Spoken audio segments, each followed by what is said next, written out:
truth of those stats. The Democrats in Oklahoma think that this administration would raise taxes to address debt loading, but this budget shows that debt and deficit reduction is not really a priority for you all. That is a radical ideology that is leading this administration, and again, tactfully, that really saddens me. Again, I ask you, where has the ideology of Bill Clinton gone for this Democrat president? And what, 30 years ago, Democrats were focused on debt and deficit spending. Look, both parties are to blame. Republicans, I'll be the first to chastise us when we talk about fiscal discipline, and we don't adhere to it. But I'm doing this subtly just to say, man, I'm concerned about where the Democrat Party has drifted on once being so focused on debt and deficit. Let me kind of close with this.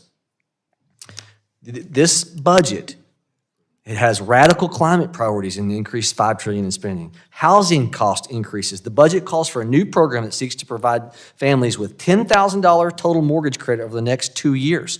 That proposal is going to cost $47 billion. That's totally unpaid for deficit spending, adding on the $34 trillion.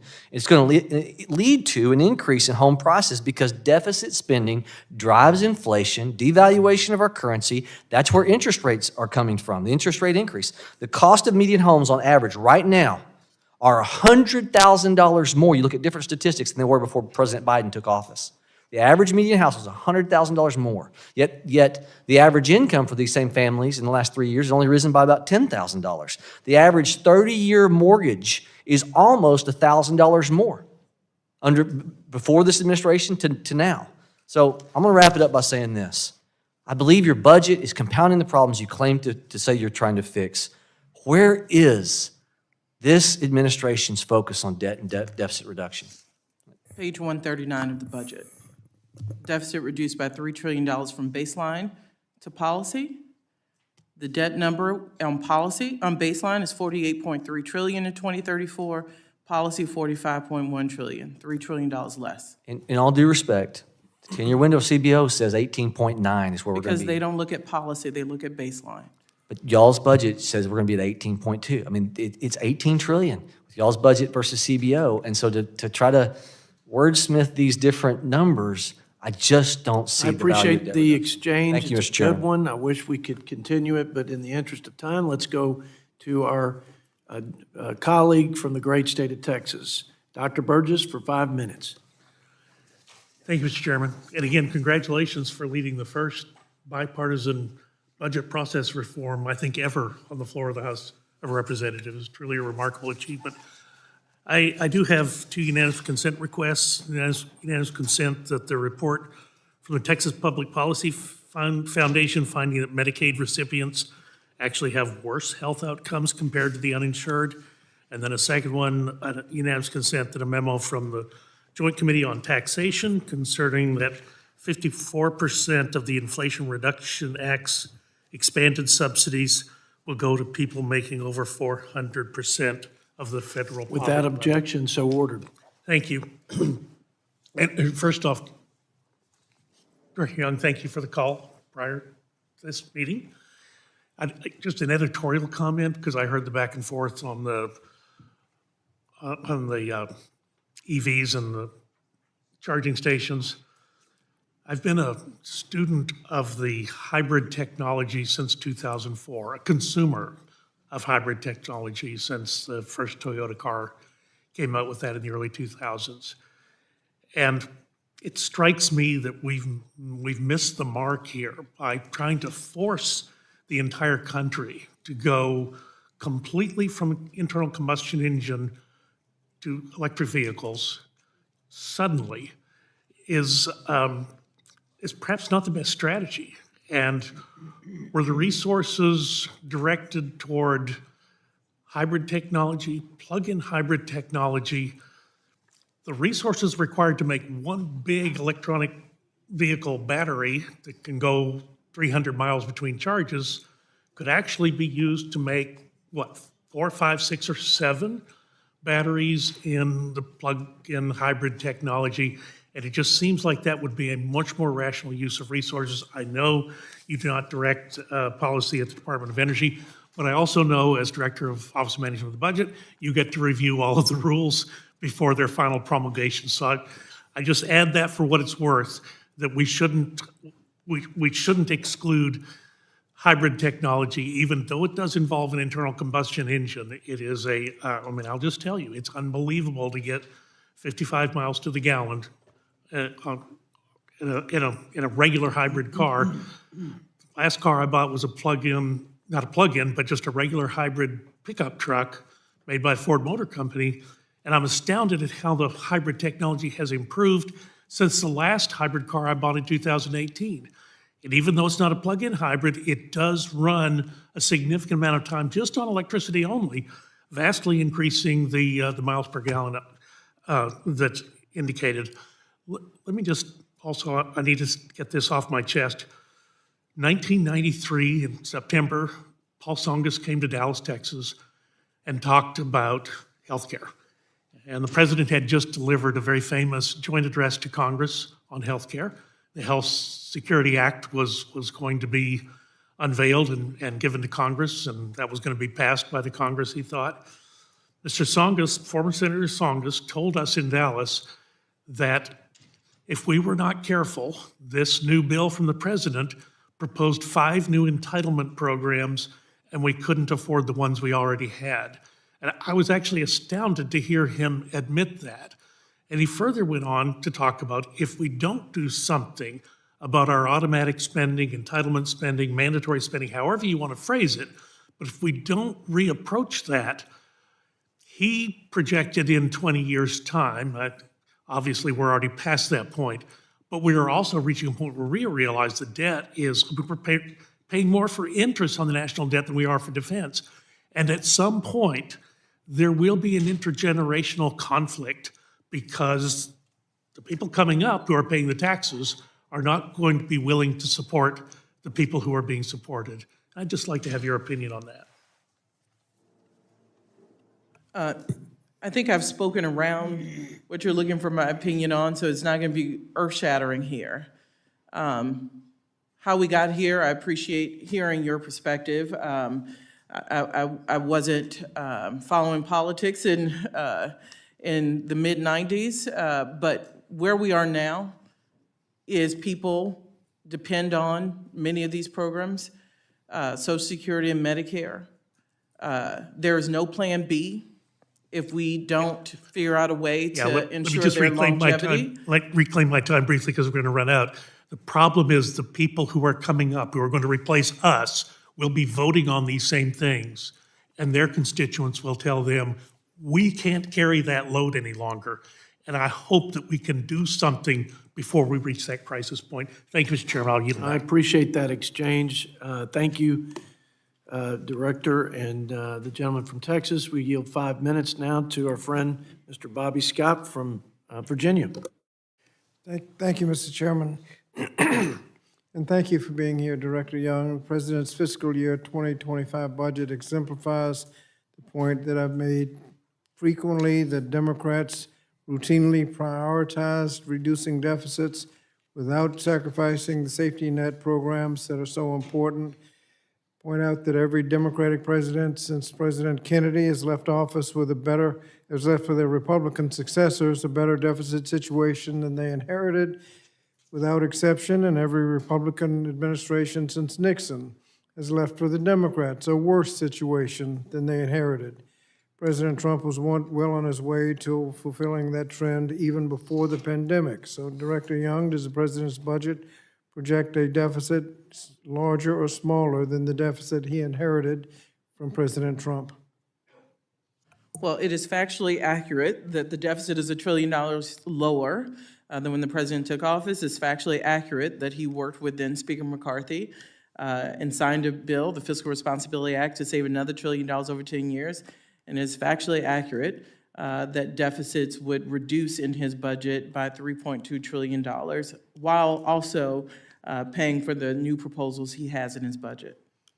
Thank you. Now, the Republican budget has significant cuts, particularly to education. Can you tell me what the President's budget has for Title I, which supports schools serving low-income students? Well, one, thank you for your leadership on Title I, your leadership on education and labor issues. This budget provides $18.6 billion for Title I. As you know, that is the main federal way to provide resources to public schools in this country. It's $200 million over 2023 levels. That's probably a new level out since the 24 bill was released overnight. But this president's committed to ensuring Title I has been underfunded more than years, probably decades, and we need to ensure that the federal government is a partner, a small partner. Frankly, local taxes, local school districts provide most, but this is a way for the federal government to ensure that some of those communities who don't have high tax bases have good, more than adequate, good education. The American Rescue Plan provided significant funds, and that was distributed by the Title I formula. There was a piece on NPR yesterday morning showing how valuable those resources were, so I appreciate that answer. Under the American Rescue Plan, the child tax credit was made fully refundable. The result was cutting child poverty nearly in half. House passed a budget that had a child tax credit nowhere nearly as robust as what we passed in the American Rescue Plan. Can you tell me what the president's budget has for a child tax credit? We would support, and the president has included yet again the full child tax care proposal that mirrors what was in the ARP bill passed at the beginning of his administration, which we saw lead to a reduction of half of child poverty in this country. Thank you.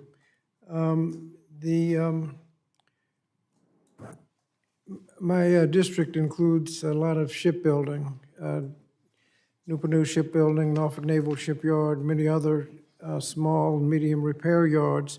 What does the president's budget do for shipbuilding, particularly the Australian-UK-US agreement? The budget complies with the Fiscal Responsibility Act. So Department of Defense complies with that, but we were able to make the key investments necessary to keep our agreements like AUKUS that you're referring to with the Australians. Also, this budget provides $1.7 billion more in Navy accounts in the submarine industrial base to increase submarine production rates and operational availability, increases the Columbia-class submarine procurement funding by $2.3 billion, 31% more than was previously planned. And finally, we include $1.6 billion to procure a San Antonio-class amphibious warship.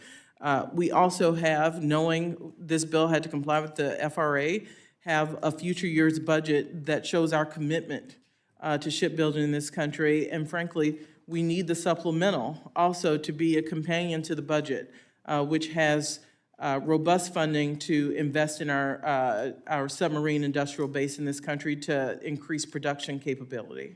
Thank you. And the projections forward are very important to the industrial base. A lot of businesses might go out of business if they're not convinced that they'll have contracts in the future. So I Yeah, appreciate it's that. not just buying the ship, it's increasing the production capability. Thank you. I thank the gentleman from Virginia and yield now 5 minutes to my friend from Georgia, Buddy Carter. Thank you, Mr. Chairman. Director Young, thank you for being here. I know it's been a long day. I'll try to be quick and concise on what I'm concerned about. And the first thing I'm concerned about is that this budget is 5 weeks late. Now, granted, this is not the only president who has been late with his budget, but I hope that the administration understands that that puts us behind.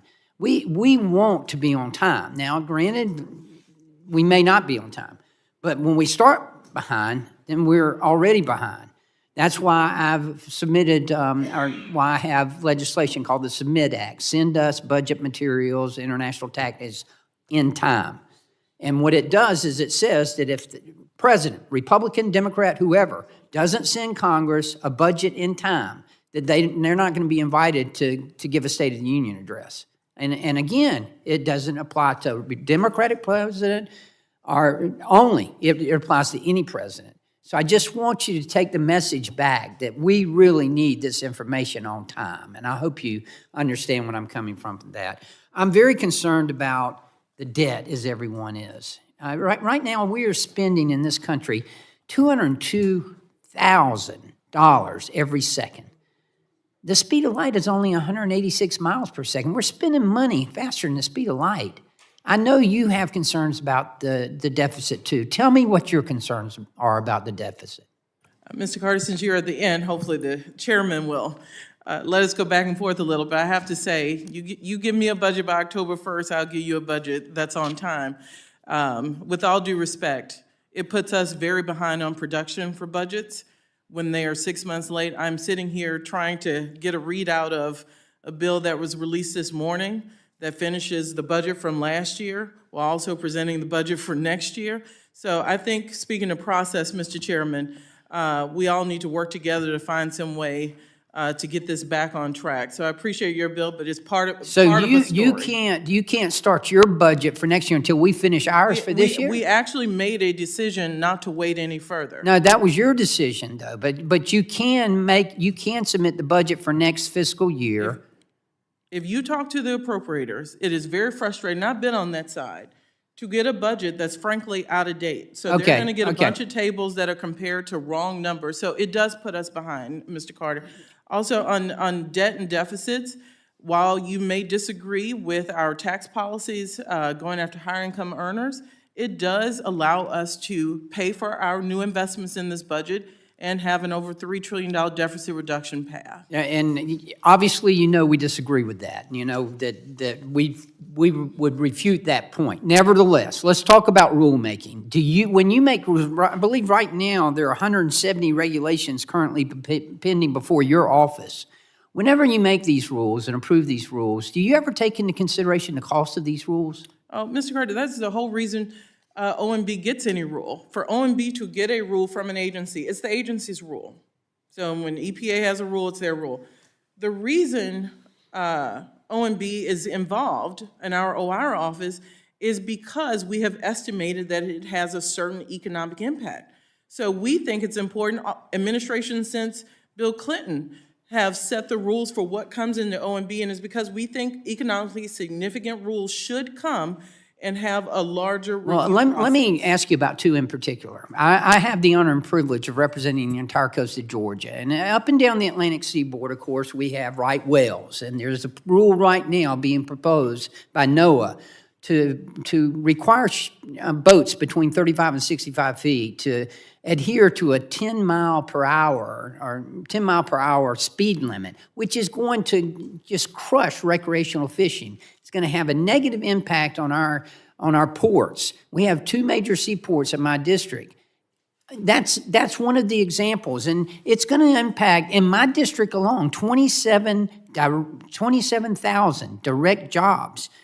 Nationwide, that number's up to 340,000. It'll have an economic impact of $84 billion.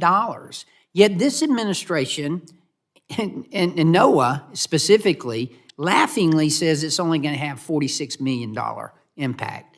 That's one example of the kind of rule that I'm talking about that has a negative impact on our economy. Another one, I chair the subcommittee on environment and energy and commerce. The NAAQS rule that's being proposed here for particulate matter, that is going to have a devastating impact on manufacturers here in America. What does the administration do with these types of rules? Do y'all look at these types of rules and the impact that they'll have economically? Absolutely. That is entirely why OMB is involved. Anything that's economically significant, which that rule was, has to come to make sure that nothing's rushed through, that we take public comment, and we made it easier in the Biden administration to walk in off the street and provide comment because we want to hear, and rules do change based on those comments. So I look forward to Rules, so there are times when you would just, you telling me that, well, I hope that this right well rule and I hope that this ambient air quality rule will be two of those times that they change. I can't Gentlemen, as a comment on result. specific rules, but absolutely, rules, after listening to I'll public give you the comment, final have- word. I'll give you the yeah, final word. have changed, and that's the point of public comment. We don't know everything until these rules go out and people have a chance to look at them, and we take in information from the public. Other agencies might have some equities that they don't know. So, you know, OMB-OIR's role is to make sure we hear from all stakeholders and make sure we're striking the right Well, I've balance. given you two examples. I hope you'll look at those for us. think- And I yield back. I think the gentleman now from Georgia now yields to our final member for comment and question. Mr. Trone from Maryland for 5 minutes. Thank you, Chairman Arrington, for holding this hearing, and I'm happy to close it out and let the director and her team be on their way.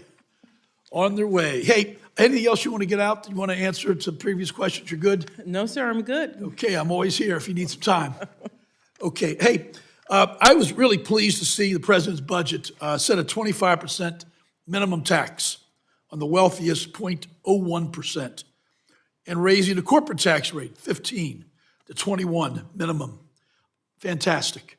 Quadruple stock buybacks. Fantastic. And closes the tax loopholes, all the while lowering the tax rates for lower and middle-class income. For many years, America's richest corporations have used tax loopholes to pay for lower tax rates than the average American. In 2020, 55 of the largest corporations paid no federal income tax at all, according to the Institute of Taxation Economic Policy. To put that in perspective, if Amazon, just Amazon, was asked to pay the current U.S. tax rate of 21%, that'd be enough SNAP benefits for 1.7 million Americans facing hunger. That's a pretty good trade-off. Amazon can certainly afford that. Jeff Bezos can easily afford it. Good Lord. If it's clear America doesn't have a spending problem, we've got a revenue problem. And that's what you guys are working to correct, and we appreciate that. So can you elaborate for a minute on the impact of raising corporate income tax rates and closing these tax loopholes, cheating loopholes, will have on down paying the deficit? And of course, ensuring that our teachers, our firefighters, never again pay a higher tax rate than the most wealthy. I mean, Congressman Trone, given your business history and success, hearing your perspective makes one sit up and know that these tax policies asking large corporations and the top 1% and 2% will indeed not impact the investments those companies are able to make in this country. If anything, it will ensure we are able to provide investments in programs that middle class and working families need to expand our economy. And I keep coming back to childcare. This is not spending. When you talk about spending, this is an investment to grow our economy, bring more people who now can't join the workforce into the workforce, all through these tax fairness proposals, frankly. We had a OMB and CEA report that said 400 billionaires, the richest 400 billionaires, paid just 8% in their tax rate from 2010 to 2018. Something has to be done, and this president's putting forth a proposal to do that. Yeah, could be much clearer. Something has to be done. That's absolutely outrageous. And government businesses don't make decisions on investment, which creates the jobs based on the tax rate. I've made, in my past life, hundreds of millions of dollars of decisions each year on budgets and to build new buildings, enter new states. And not one time ever in the history of my life did I say, what's the tax rate next year? What you look at is, can you compete? Can you do it better than the other competitor? And with that, can you create a P&L statement that works? And the tax rate, that's after the P&L. It's never, ever once been a consideration. So this Republican jigaboo that, it's a tax rate that's stopping business investment, it's just completely faulty by people who've never run a business. They've never been there. They have not a clue what they're talking about. Child care, as you said, unaffordable, unattainable for many moms, caregivers. Yet the high quality early childhood care, that's how we get equity across our nation. Talk a little bit more about that, because I'm really excited about the child income tax credit, the child care information, also the work you're doing on how we get pre-K everywhere. Then we got to think about the 3-year-olds, how we get them in full day in our public school system, because we know that's going to pay us dividends later. You spend money to bring in more revenue down the road. We know kids who have access to quality pre-K 3 and 4, their graduation rates go up. They have a better chance of going to college and getting a college degree, which we still believe is a pathway to middle class. And those are facts. And again, it goes back to a budget, those investments. We can send kids at 3 and 4 to school. Now, my child decided to be born a month late to go to pre-K 3, so I'll be paying exorbitant childcare fees for another year. But parents should have access to affordable childcare. We have a proposal that says some parents shouldn't pay more than $10 a day to quality affordable childcare. We need pre-K. We need a full suite of solutions. This budget provides it. Director, thank you for all your hard work, and God bless. Take the rest of the day off, hopefully. Another hearing, sir. I figured. I yield back. I thank the gentleman from Maryland, and we are now at the end where I want to make just a few closing comments. I know you've been here a good bit of time. I appreciate you taking the questions from my colleagues. And you are a good person, and I like you, and I like working with you. And as I said at the beginning, I like you. I do not like the president's budget, and I hate what I think the budget would do to this country, which is more of what has happened the last few years. I don't think Republicans have all the answers, and I don't think there are things that Democrats propose that should be dismissed out of hand. And I think most of the big problems, quite frankly, will only be solved when Democrats and Republicans get in a room, hash it out, find consensus, which is why I'm so interested in a bipartisan fiscal commission. I don't have much hope in this institution. It's a long shot. It may not work, but the current dynamic isn't working either. But we do at least have this sort of belief system, as I said, this set of policies that reflect the values of my Democrat colleagues, who have the best of intentions, and my Republican colleagues. But here's one thing we can't disagree on. And so the American people can look at the president's budget, see the belief system, and vote accordingly. Same way with the Republicans' balanced budget blueprint. So it's there for everybody to see now. We've marked ours up. The president has submitted his. This is how it ought to work. The people will make those decisions in November. But here's what's not for debate: the unsustainability of the path that we're on. And this is what I want to say to you from my heart, and the deepest, with the deepest concern for our country's future. Both parties have contributed to the mess we're in, no doubt.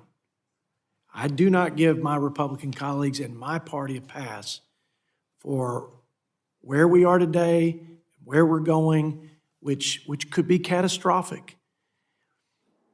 I don't have to recite the numbers to you. Ms. Young, you know them well. But CBO just came out with a 30-year projection. So they gave us the $20 trillion that will be added to the debt with current policies over 10.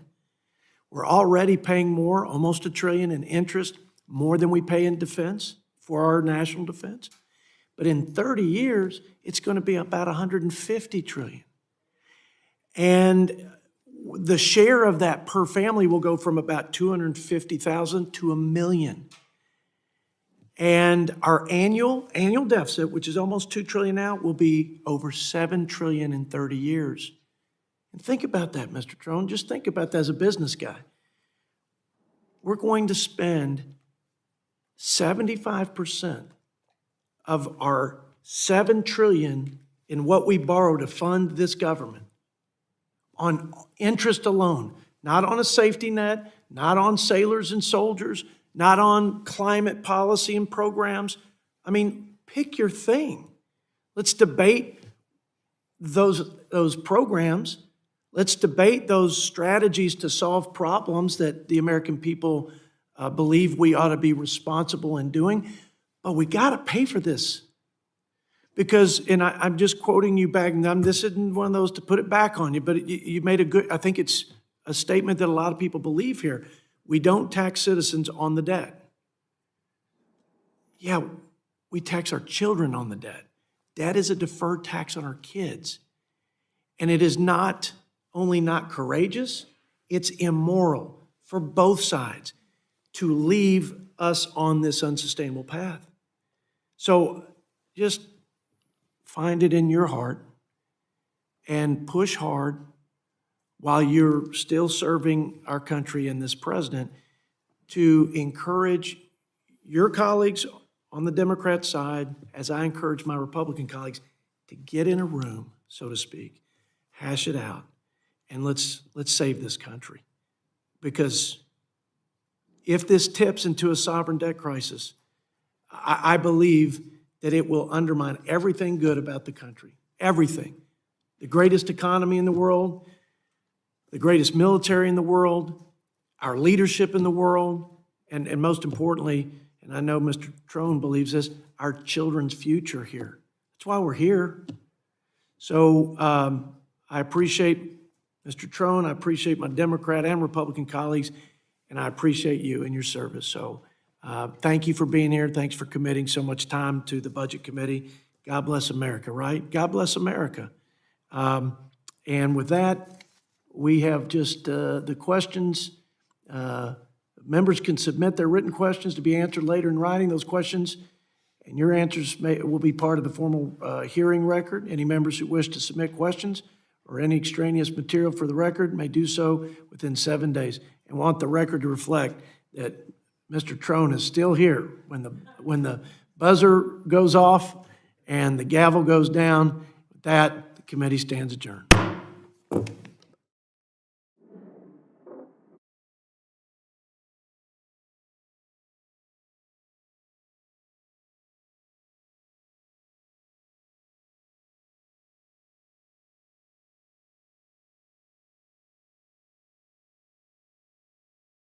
'25 budget request. I want to welcome Director Shalanda Young, Director of Office Management and Budget. Ms. Young, thank you for being here. I've enjoyed working with you. You are one of the most likable people on Capitol Hill and in my experience in politics, and kudos to you. So as I've said before, I like you a lot, but I don't like the president's budget, and I'm going to outline that with respect, but probably some sharp criticism. So, but I appreciate your service to our country as a former staff person here on Capitol Hill, and now as in this very important job as the director of OMB. So welcome back to Capitol Hill, and thank you for your time this morning. I'm going to yield such time as I may consume for an opening statement. You just thought that was my opening statement.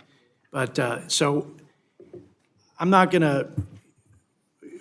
to read my statement. I just want to talk to you. I want to talk to my colleagues. I want to talk to the American people. The president says, and I wholeheartedly agree with him, that budgets are more than just numbers on a ledger. They are a statement of values. They are a vision for this country. They are a set of policies. And so when he says, show me your budget, I'll show you your values, I agree. I just say it a little differently. Show me your budget, and I'll show you your beliefs. And I'm not going to question his motives or your motives about your beliefs and your values and the policies outlined in the budget. I'm simply going to say that there's not a clearer or starker contrast between the president's beliefs and the beliefs of at least the folks, Republicans, who serve with me on the Budget Committee. And so what the beliefs I'm talking about are the beliefs in the role of government in the lives of its citizens, the role of government in solving the problems of our country, beliefs in where we are, the conditions we're living in, and the cause and effect of the policies of this president over the last few years. And beliefs, quite frankly, in what the president thinks the American people think about the last 3 years and the policies and the outcomes and the current conditions that people are living with. The better way to say that is, if the president's going to double down on the last 3 years, I got to give him credit, and I mean this with all respect. He puts it on paper, and he continues to stay committed to his beliefs on the policies that he has advanced over the last 3 years. Now, I would say it's disconnected from the American people and their reality and their needs and their desire for a different direction. I think it's disconnected from the pain that they're feeling especially when it comes to their pocketbook and the record inflation, the interest, the payments on their home, the payments on their car, the payments on the, we've got more consumer debt than we've ever had. We've got more credit card debt than we've ever had. People are taking more money out of their 401k than they ever have. I mean, it's a crisis. I know we all have a view of what's a crisis, and I hear a lot about the climate crisis from my Democrat colleagues. The folks in West Texas, and I grant you, I don't travel as much around the country as I do my own district, but my folks would say that the biggest crisis right now is the safety and security of their families because of the policies at the border and the flow of crime and criminals and drugs that threaten their neighborhoods, their families, and their friends, and their fellow citizens. And they would say their pocketbook and the cost of living, the groceries, the gas, their quality of lives. And that's why I think the American people, when you look at the polls and approval, and I don't put a lot of stock in polls, but I think it's representative of our citizenry saying, we want something wholly different. So here's some things I've taken away from the beliefs. This budget suggests that the president and those who support the president believe that we should expand entitlements when we haven't even paid for the two most important, in my opinion, Social Security, Medicare. They're going to be insolvent, but we're creating more. We have more people trapped, in my opinion, on dependency in the government than we've ever had because we don't have real consideration for work-capable people going back to work who receive assistance. And so we expand Medicaid, for example. I say we, the president, without consideration for the kind of work requirements that he supported when he was senator.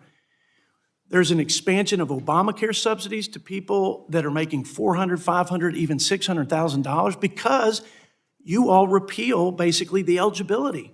And the studies showed during the IRA or during the temporary expansion of Obamacare that more than half the people on there were above the 400% poverty level. So you suggest, and the president suggests in the budget, that he's going to use somehow the IRA drug price control savings, which was $100 billion last time, it'd be expanded to $200 billion in savings, that you're going to use that somehow to shore up Medicare. Listen, we ought to work together to shore up Medicare, no question.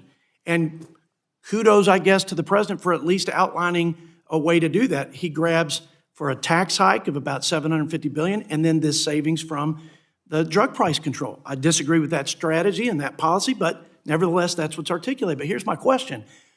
Why should we believe the president's going to use those savings when the last time through the IRA, there were savings in Medicare that were used to subsidize green energy tax giveaways? It didn't go back into Medicare and shore it up. So you're saying things in this budget that in practice haven't been followed. Let me be clear. There are things that Republicans have said that we haven't followed up on. And we got a piece of paper that's very different in terms of our beliefs. I guess you could go back to the biblical admonition, show me the fruit of your works. Faith is dead and belief is dead without works.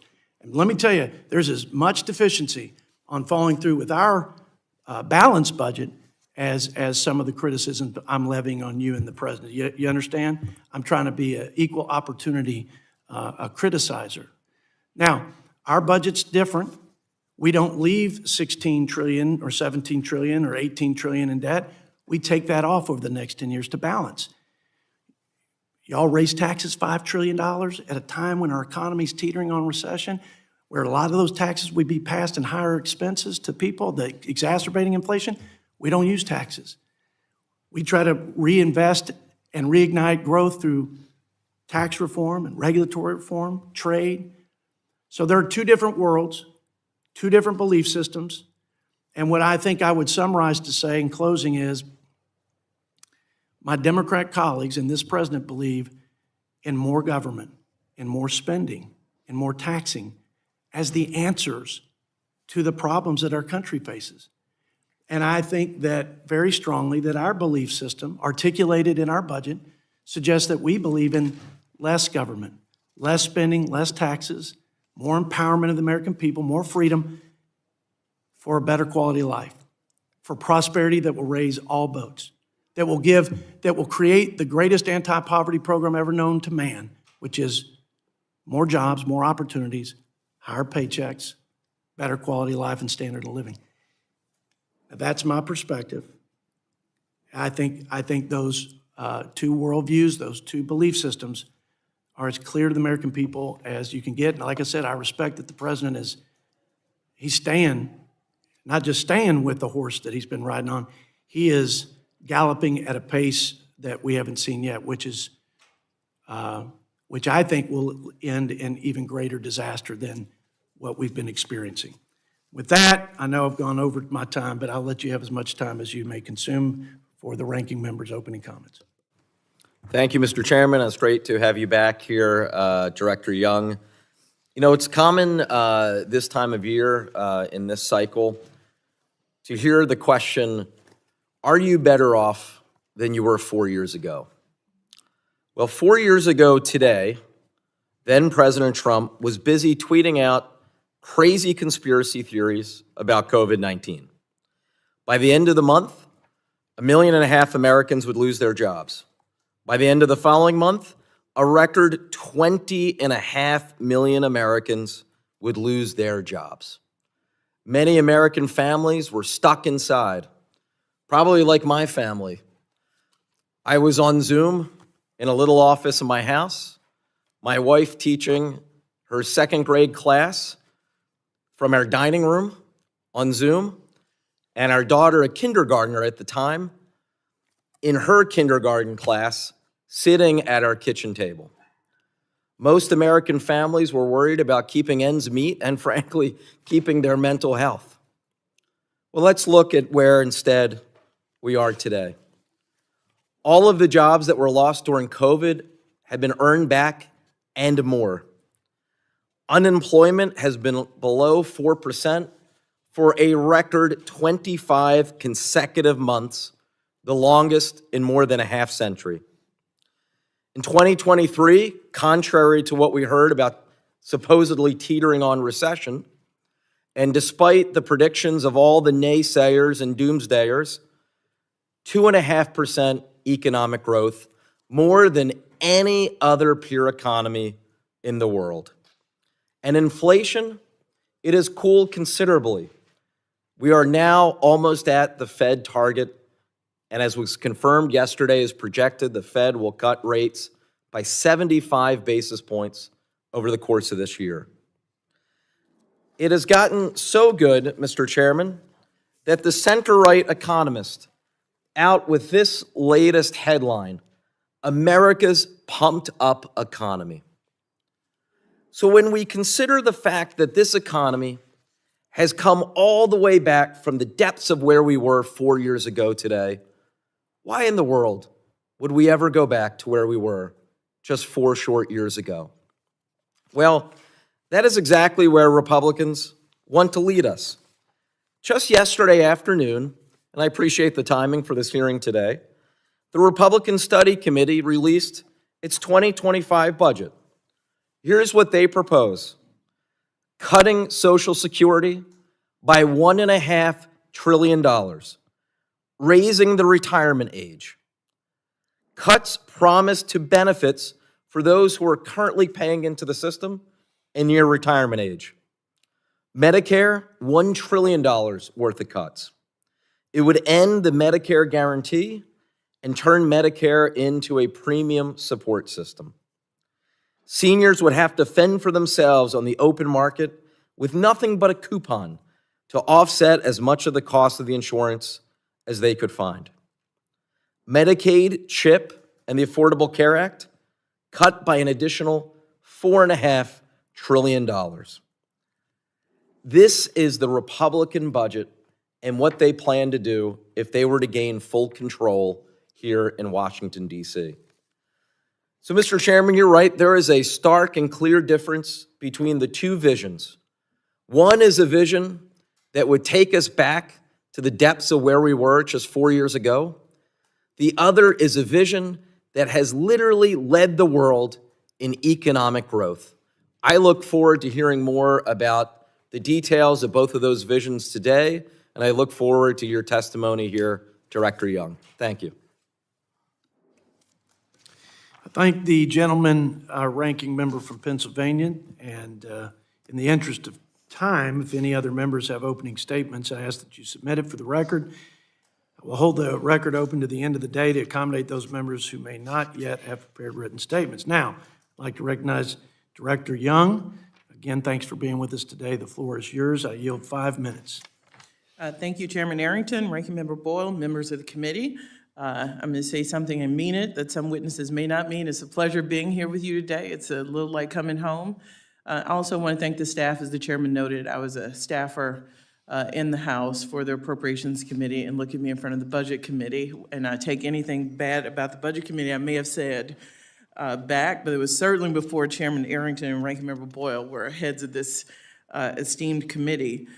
You're right, today a lot of my remarks will be about contrast, where this president stands, and I'm proud to present his fourth budget, the fiscal year 2025 budget. From day one of this administration, President Biden has tackled challenges head-on while delivering long-lasting results.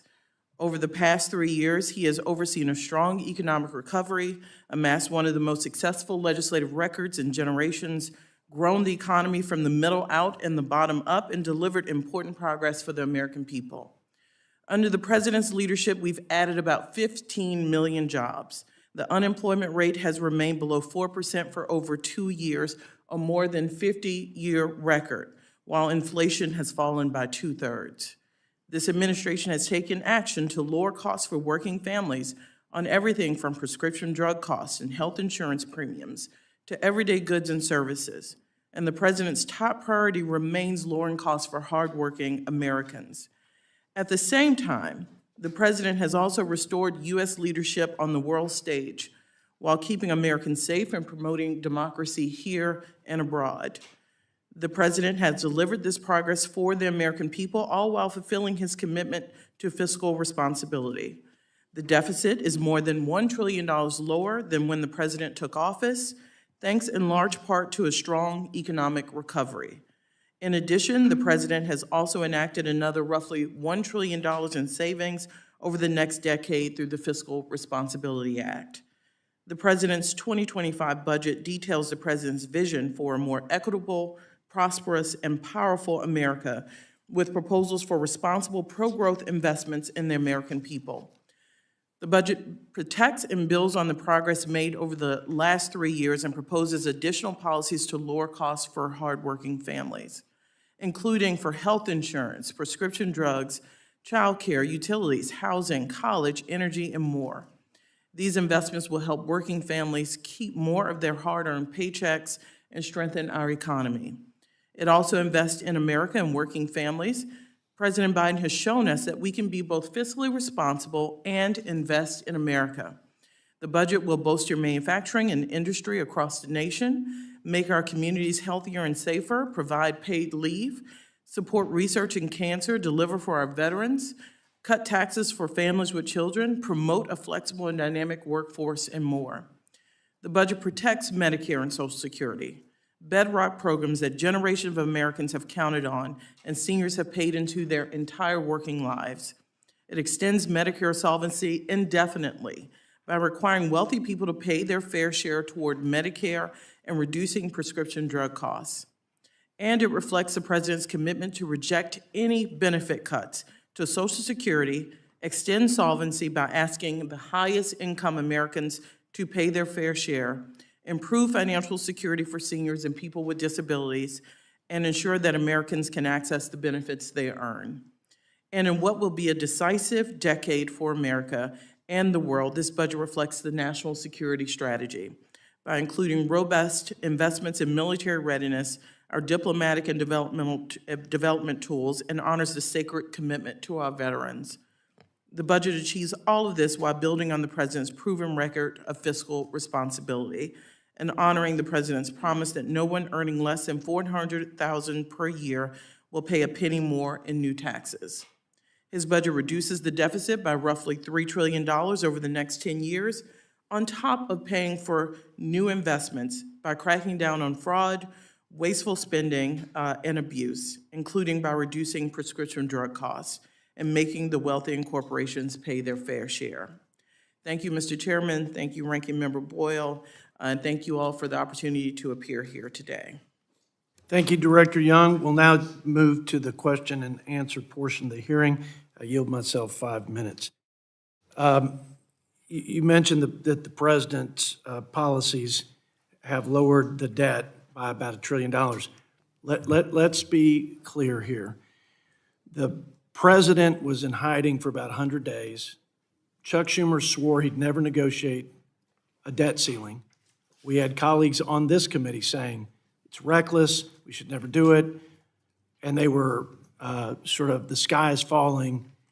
And because Republicans said, we cannot just have a clean debt ceiling where we don't consider the $34 trillion record debt for this country, the $20 trillion that'll be added, this unsustainable fiscal path. And so Republicans, and this is the truth, I can look you in the eyes and tell you, Republicans led to bring Democrats to the negotiating table, and we actually together reduced spending year over year. And over the 10-year window, about $1.5 trillion or something close to that. Now, I appreciate that the president and the administration worked with us, but had Republicans not pushed back, had we not led, Ranking Member, we wouldn't have that record. So I think the people need to understand that that's the kind of pushback and kind of political courage that Republicans and Democrats have to exercise if we're going to bring the debt down. I don't believe that the president is fiscally responsible, but not because he says he is or doesn't say he is in speeches. It's because the last 3 years, we've seen $6+ trillion in new debt added to the national debt. And because his budget that we're talking about today puts us on a path of the highest sustained spending, taxes and debt in the history of the country. That's a fact too. There's nothing fiscally responsible about that. Leaving an average debt of $1.6 trillion a year is not fiscally responsible. That's a deferred tax on our children. We're going to bankrupt the country. Again, there's no perfect plan, and Republicans they're not a profile in courage on reducing spending like I think is the driver of our debt. But no, this is making things worse. This is gasoline on the fire that is consuming not only the money in the pocketbooks of our fellow Americans, but it's going to burn up any hope for a bright and prosperous future for our children. Now, you thought I had a question in here, didn't you? I'm going to have a question. My question is, if I asked you, and I don't want to trap you, I don't want to play gotcha, we had a FRA agreement, right, out of the debt ceiling, fiscal responsibility agreement. It was a spending cap deal. Well, I thought it was a pretty good deal, and I still think it's a good deal, but it's not nearly as good as I thought, and most members feel the same way. Because, and you're an expert, 8th degree black belt in appropriations jujitsu, we had a bunch of side deals that were off balance sheet spending. The American people have no clue, Director Young, about what is budget authority and what is outlays. What we do is we stuff the turkey of emergency spending, we stuff the turkey of other gimmicks like chimps and rescissions, and the American people never see. And then we go out and do press conferences and press releases that say, we got a top line of $1.59 trillion. We reduced spending. Does that bother you? Because I think if the American people deployed the same budget gimmicks, accounting fraud, they would go to prison, literally. I think it's criminal. And by the way, Republicans do it every bit as much as Democrats. Do you agree with that? Can you opine on that? Will you work with me to clean that up at a minimum? I mean, whether the spending is more or less or the same, can we all agree we can't hide the ball from the American people and that this is accounting fraud? I yield. Well, Mr. Chairman, you won't be surprised to hear my response. I think you'd see two different press releases that came out of that budget deal.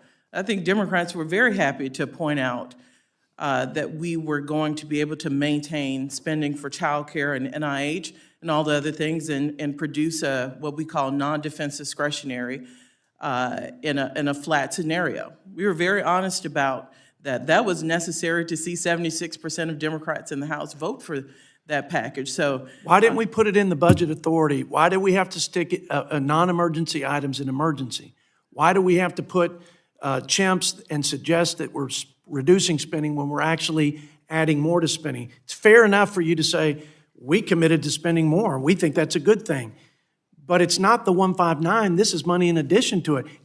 Shouldn't we at least just deal with the numbers that the American people can understand so they know what their government leaders are doing and what they're paying for their government? That's all I'm saying. I'm not saying that you were arguing for more spending, we were arguing for less. There's no question about that. More bureaucracy, more government, less bureaucracy. It grew 40%. The government did, the people's government, since COVID. We thought we ought to right-size the bureaucracy. Fair enough to debate that. But I'm talking about just transparency. Can we work together on making that a more transparent transaction? Mr. Chairman, what matters to me, what matters to the president is what we're able to invest in these programs that help working families across the country. Whether it's in what you call CHIMPs, which are changes in mandatory programs or emergency spending, what matters is how much goes to child care block grants, how much goes to Head Start. You know, Mr. Chairman, if there is interest in doing that straight in budget authority, we're with you. But, you know, we were negotiating in good faith with then Speaker McCarthy, who had his own outline of how he'd like to see the numbers come in. And we, as you point out, came to the table and worked out a deal. The bill you all see today and that you're going to vote on fiscal year 24 complies with that deal, but I appreciate the complaints about it. But it is a show of bipartisanship that both parties were able to come together. We're 6 months late. And we certainly hope, and you'll hear from the president, that that bill is passed as soon as possible to prevent a avoidable shutdown. So you have my commitment to work if the other side wants this all in budget authority or CHIMPs. Doesn't matter to us. What matters is the investments we're able to make for the American people. I will reserve my comments so that my ranking member and other colleagues can ask their questions. So, Ranking Member Boyle. Thank you, Mr. Chairman. I'd cited this week's cover of The Economist. It's not just The Economist. All of these news outlets as well. I thought I'd read off a couple in terms of the performance of the economy under the Biden administration. Washington Post, U.S. economy's rising growth, falling inflation quells recession fears. Bloomberg, U.S. is still world's biggest economy as it extends its lead over China. BBC, U.S. economy is powering ahead of Europe's. CNN, another shockingly good jobs report shows America's economy is booming. The Guardian, Biden right to say U.S. economy is world's strongest, Trump ally says. And I could go on and on about the record of this administration as it relates to economic strength. Let me turn, though, to Social Security and Medicare. I talked about the Republican budget just released yesterday, the Republican Study Committee, which includes 80% of House Republicans, proposing trillions of cuts in Social Security and Medicare. That does seem aligned with what former President Trump said. Just last week on CNBC, former President Trump said, quote, there is a lot you can do in terms of entitlements, in terms of cutting, end quote. I'm wondering if the president agrees, if President Biden agrees with former President Trump's view about a lot to do in terms of cutting entitlements or the House Republican budget, which cuts Social Security and Medicare. Do you agree with that approach? And what approach does President Biden's administration take in his new fiscal year budget? Ranking Member Boyle, you heard it from the president himself at the State of the Union. He will not sign any legislation, and we will do anything to prevent benefit cuts in these. And you heard me speak about this. These are not just programs for people who've paid into them their entire lives. Imagine having the rug pulled from under you, thinking you were going to retire, thinking Social Security and Medicare are going to be there for you. Now, we think there should be plans to make sure they're solvent. And in addition to no benefit cuts, we believe the highest income earners in this country paying more into both of those programs would create a solvency situation without having to cut benefits. Yeah, let me interject there just to segue to what I think you're about to speak to. Where there has been bipartisan agreement, a number of us, both the chair and me as ranking member, have acknowledged that with Social Security, the trust fund is projected to expire in 2034. In Medicare, the trust funds are set to go insolvent before that. So no one up here is saying that we can't do anything. I was wondering if you could address that and talk about the president's approach. Yeah, I talked about the principles he believes in Social Security. One that doesn't get as much attention, including no benefit cuts and asking the wealthiest Americans to pay more into Social Security, is we need to make sure Americans can access their Social Security benefits. Look at the Social Security Administration's budget. As beneficiaries grow, the number of staff and resources are on a complete opposite curve on the way down. We have asked for increases. Speaking of non-defense discretionary, when we don't fund that, we don't fund things like Social Security Administration. So we implore you to please pass the Social Security Administration 9% increase the president's asking for. On Medicare solvency, you've seen this proposal before from the president that asks the wealthiest individuals to pay 1.2% more into Medicare. As the chairman is right, also the prescription drug savings, if we expand the prescription drug provisions allowing Medicare to negotiate, that saves for seniors and also saves for the government. We also close tax loopholes.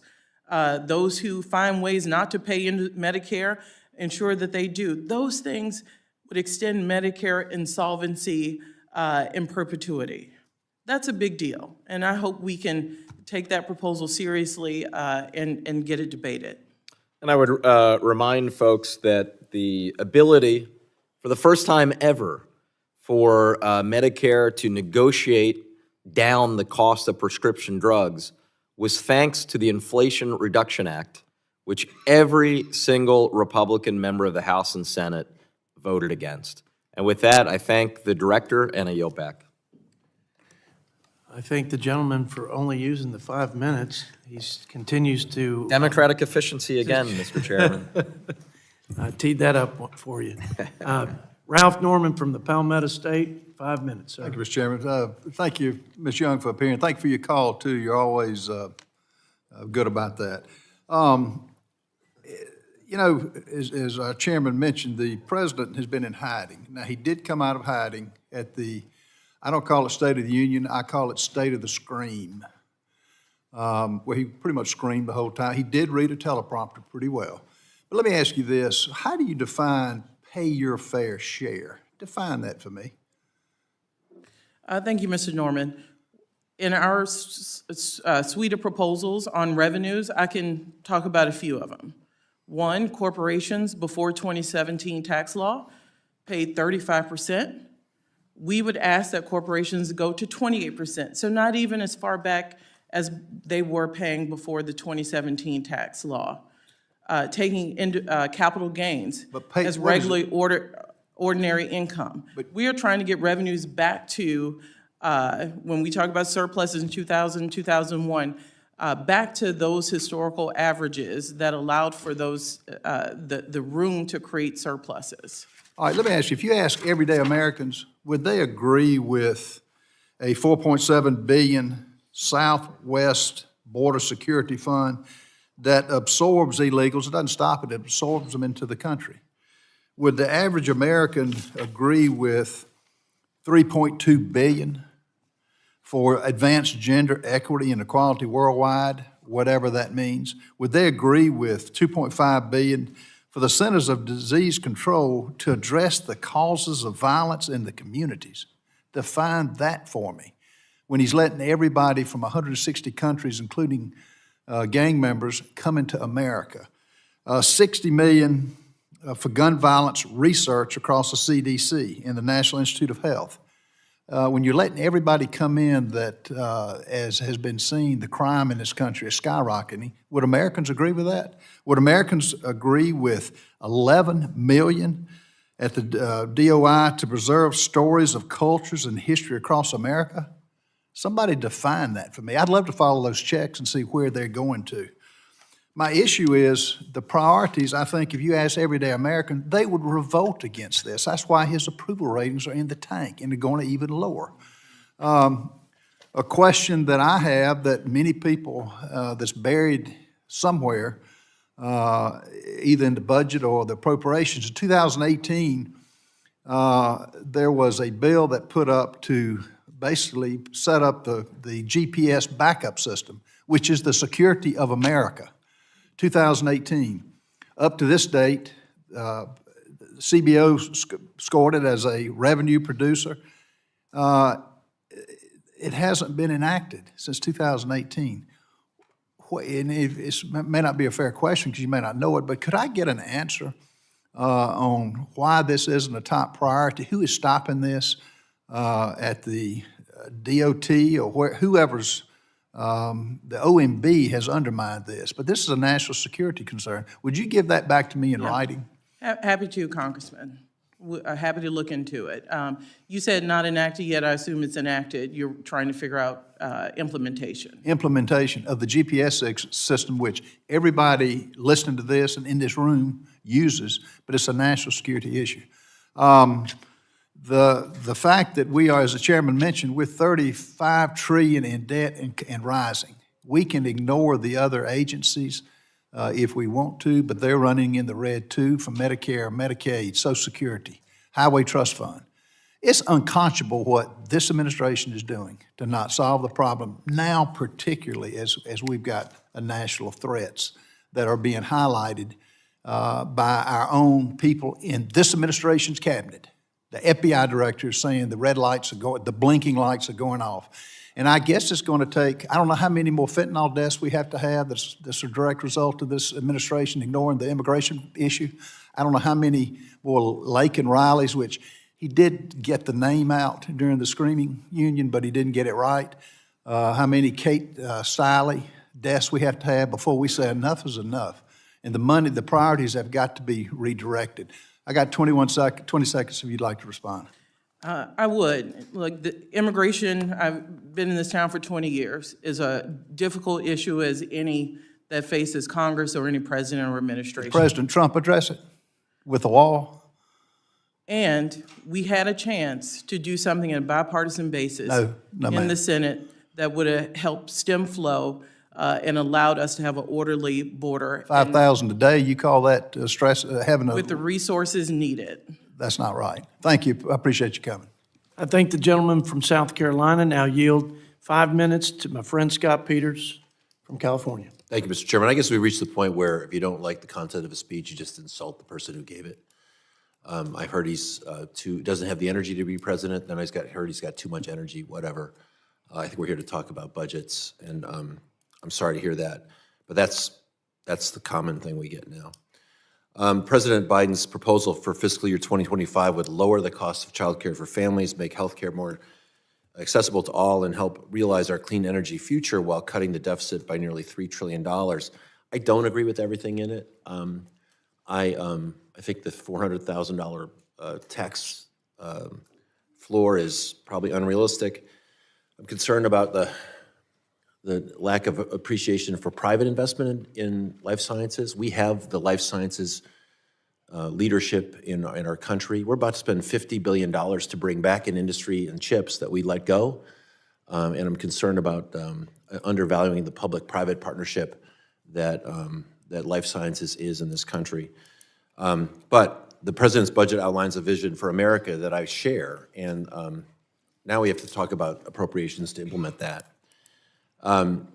Just this week, Republicans threatened to shut down ICE, CBP, and other Homeland Security agencies for their own political gain. And the immigration system has been broken for far too long. And Democrats agreed we need more resources at the southern border. That's why President Biden proposed billions of dollars in new funding and led bipartisan negotiations with the Senate on a comprehensive border package. That would have proposed more than $20 billion for border security. We could have increased the number of Border Patrol agents and asylum officers. We could have deployed more scanners to prevent the flow of fentanyl through ports of entry. We could have streamlined the asylum process in a way that would have made adjudication faster and kept people out who didn't qualify, which is about 90% of folks. And the 5,000 limit was the point at which you would be required to shut the border, a mandatory shutdown, right? So it's not like when people complain about hundreds of thousands of people coming across, 5,000 was the point at which you had to do a mandatory shutdown. And we had a bipartisan agreement on that. Apparently, 22 to 25 Republican senators were willing to vote for it until Donald Trump came out and said he was against it because he wanted the problem for his campaign. He didn't want us to solve the problem, independently elected people. And in the Senate, people with 6-year terms, 2/3 of them aren't even up for reelection.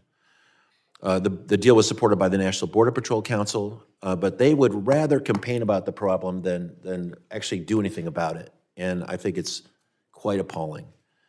Americans are tired of that political theater, and they want leaders who will make the choices needed to solve big problems. And I have proposed a very practical thing, which is bipartisan, to help a number of hard decisions on taxes and spending through a bipartisan fiscal commission, and everybody hates it. The AARP was here when we did the hearing on it. I've heard from all the groups that they don't want to do anything with Social Security. Even as we watch 10 years from now, we're looking at across the board cuts. They say don't touch Social Security. That's the wrong answer. And since then, Newt Gingrich and Grover Norquist have come out hard against it because they're afraid it will raise taxes. Well, I think we must be in the right place. I think we must be in the right place. But you know, the point is that the politics here are as real as the numbers. That you need votes from both sides of the aisle to get this thing under control. I much prefer the values set out in the Biden administration's budget, but this process is not working, and personal insults won't solve it, by the way, either. I just do want to thank you, Director, for the work you did in this last budget, this last agreement that we'll vote on tomorrow on the South Bay International Wastewater Treatment Plant. It's a critical facility managed by the International Boundary Water Commission, and it's a threat to not just our communities, but to our Navy SEALs who train in the water. I had wonderful colleagues from across the political spectrum helping with that. We'll continue to work on that. We didn't get all the money we'll need, but we got all the money we needed to get started. And I think that's great. Director, I would just want to really thank you for your work. I'm proud to be part of a group of people on this Hill that are more concerned about getting things done and solving problems than yelling at the other side. And I'll continue to work with you to do that. Again, sorry I don't have a question for you, but I do want to thank you. That's okay. And Congressman, I want to say that this budget also supports that critical project. We are sending SEALs somewhere else to train because the water is so dangerous to swim in. But I'm hoping we can find a way to get this done before even the fiscal year 25 process. Well, bouncing from one friend from California to another, Tom McClintock, 5 minutes. Well, thank you. Madam Director, as I listen to you and my Democratic colleagues, I just wonder if you're ever going to learn that you cannot spin the economy. Everybody knows in their own lives how they're doing, and if you try to spin them, you just end up looking foolish and out of touch. The fact is, the day that Donald Trump left office, gasoline cost $2.39 a gallon. Inflation was 1.4%. A 30-year mortgage cost 1.9%.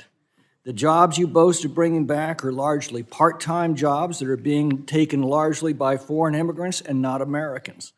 By flooding the market with cheap, illegal labor, you're killing the wages of American working families. 18% inflation since you took office. That means a retirement fund on Inauguration Day of $100,000 now only buys $82,000 of goods. That's the price of all of the free money that you handed out. You've deliberately allowed more than 6 million illegal aliens into the country in the last 3 years. That's a population larger than the entire state of Missouri, which is sapping billions of dollars from public schools, Public hospitals, public housing, law enforcement, homeless shelters, food banks. It's driving up housing prices, and it's suppressing working families' wages.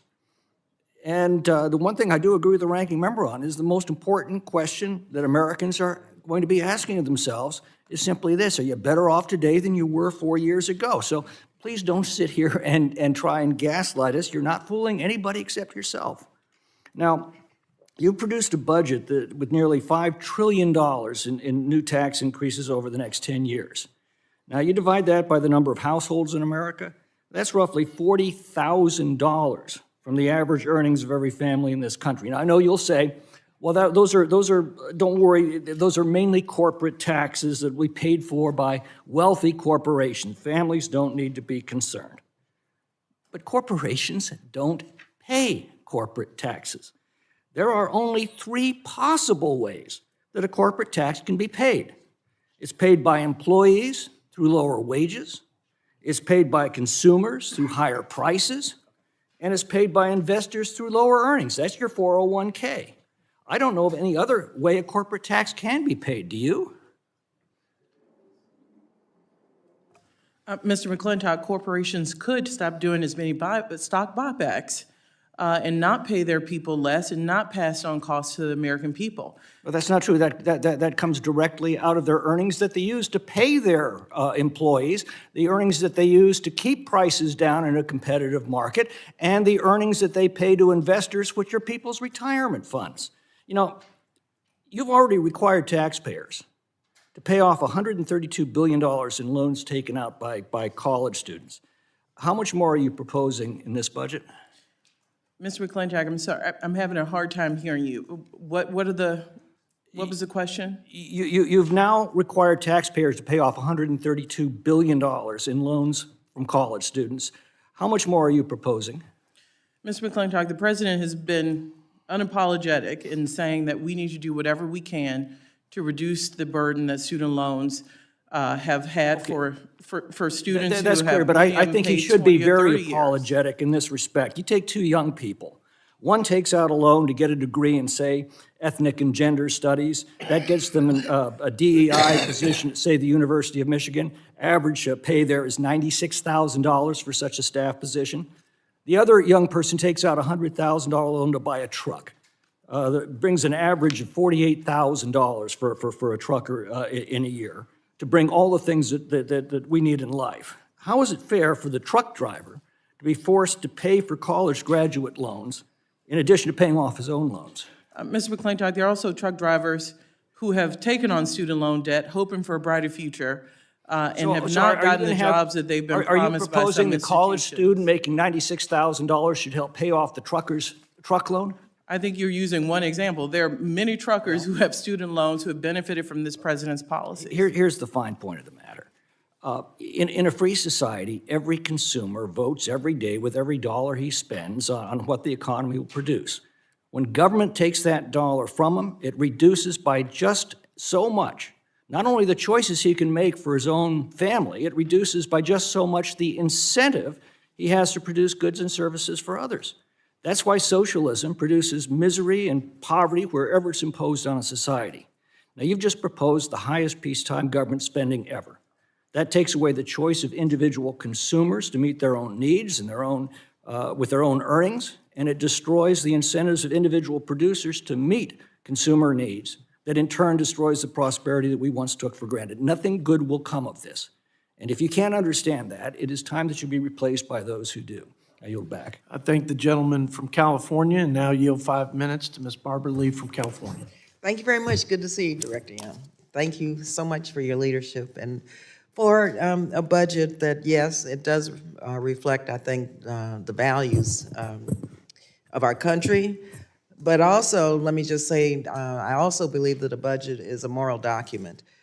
And Director Young, I think it's fundamentally wrong to allow the size of the defense budget to increase, even though the Pentagon recently failed, I believe it was its sixth audit in a row.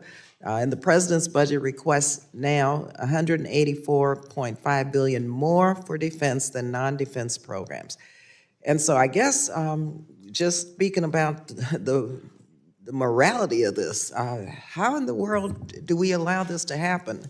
And why should we have confidence that the Pentagon will spend taxpayer dollars responsibly when they can't even pass an audit, rather 6 audits?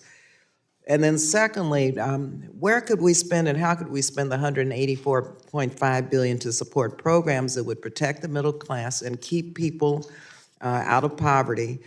And I know that there are programs that are consistently underfunded because of defense spending increases. And so I don't understand how the department can make this kind of a commitment when they can't even pass not just 1 clean audit, but 6 audits. How do we allow that to happen, Director Young?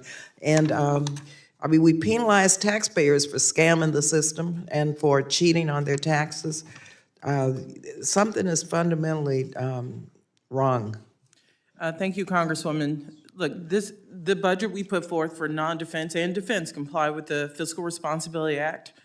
Many of the members here support it. This president, from day one, has been committed to upholding our nation's sacred obligation to protect and equip and prepare our service members. I appreciate the concerns on audits. I share those, and defense and all of our agencies we expect to be good stewards, but we believe that this budget is not only complies with the FRA deal, but also meets the needs of our troops.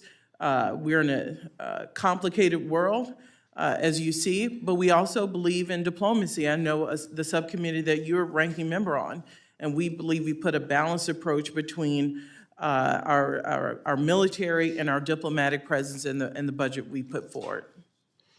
Okay, Director, and that's fine, but I still want to know how an agency, a department can get away with failing 6 audits and still get an increase in their budget. And believe you me, when I talk about defense spending, I'm talking about, and I know where a lot of the waste, fraud, and abuse is with the weapons and arms dealers. It's not with our troops, and I fully support making sure that our troops are taken care of, that we're ready, our readiness is where it should be.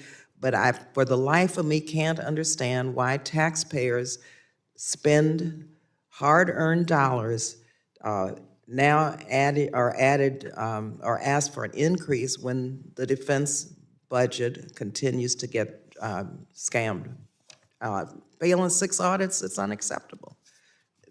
That is unacceptable, but as you pointed out, and I pointed out, the mission of the department means that we have to put forward a budget that is aligned with our national security strategy, which means we have to provide the funds to update our equipment and provide for our service members. A lot of this budget is also a pay increase for military personnel, and we have to remain prepared and on a footing given the complexities around the world. I understand that. Okay, so how is the Pentagon penalized? What triggers, if you fail 6 audits, how do you recoup that those investments, taxpayer dollars?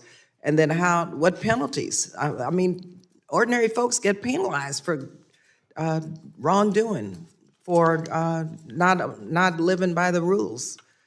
Part of the Pentagon's issue on audits, and I want to make clear, failing an audit from this standpoint does not mean the Pentagon doesn't know where most of their money is being spent. One, they need to get their real estate and knowledge of what they own and how to cost that out. That is a big driver to their audit situation. We're committed to working with them, just as we work with other agencies who have management and budget challenges, and we've got to get this right. You're absolutely correct. But they flunked 6 audits, and the president's asking for a $187 billion increase.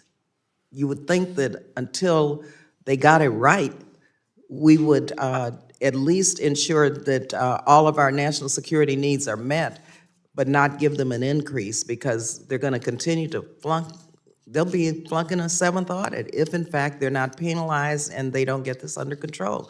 And I think the taxpayer deserves to know why in the world aren't they being penalized if they're flunking audits rather than getting an increase. Something's fundamentally morally wrong with that. Gentlelady makes a good point. Her time's expired. We're going to now go to Mr.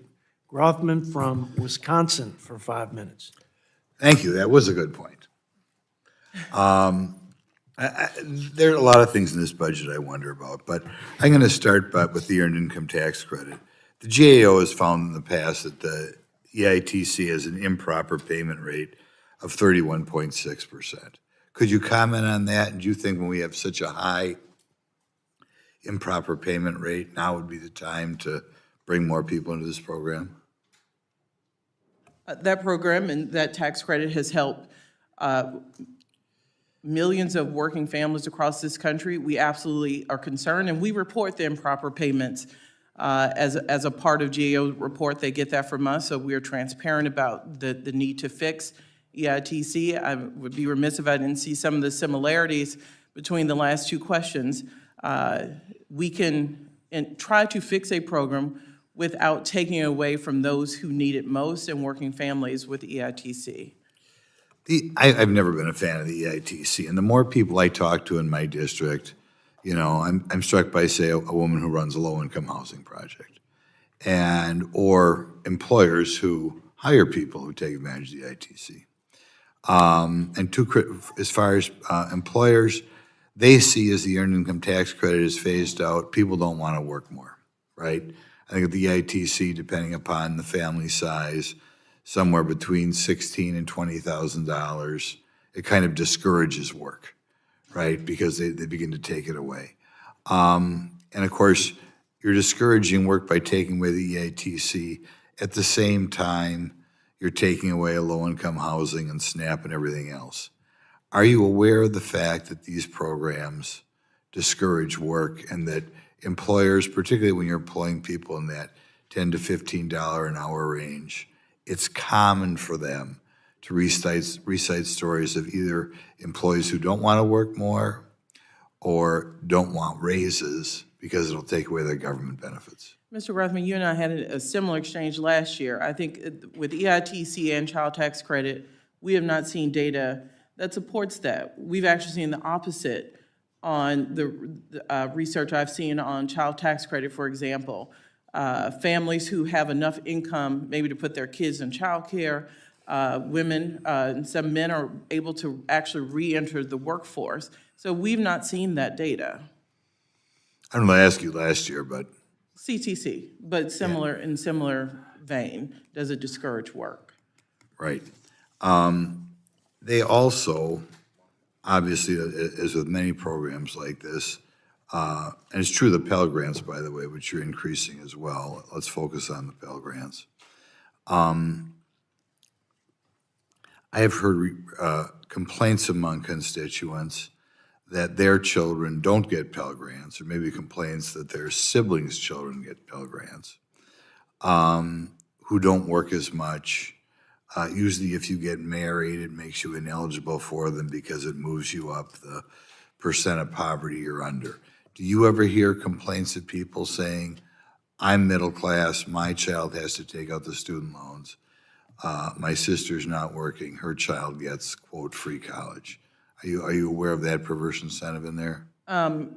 You brought up something you've heard from your constituents. I've not heard that complaint about Pell Grants before. Typically, Pell Grants have enjoyed wide range support because they do help working families, not people who sit at home, but working families send their kids to school when they couldn't afford it any other way, which is why we have been committed to doubling the size of Pell Grants. And it doesn't bother you that those Pell Grants, if you're middle class, you're not eligible, but if you're not working or work very little, you're getting an even more generous grant. I think we have a larger issue of college affordability we have to do something about. You're absolutely right. Cost of debt. Even people with Pell Grants often have to take on debt.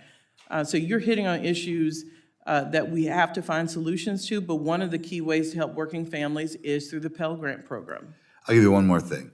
You're expanding SNAP as well.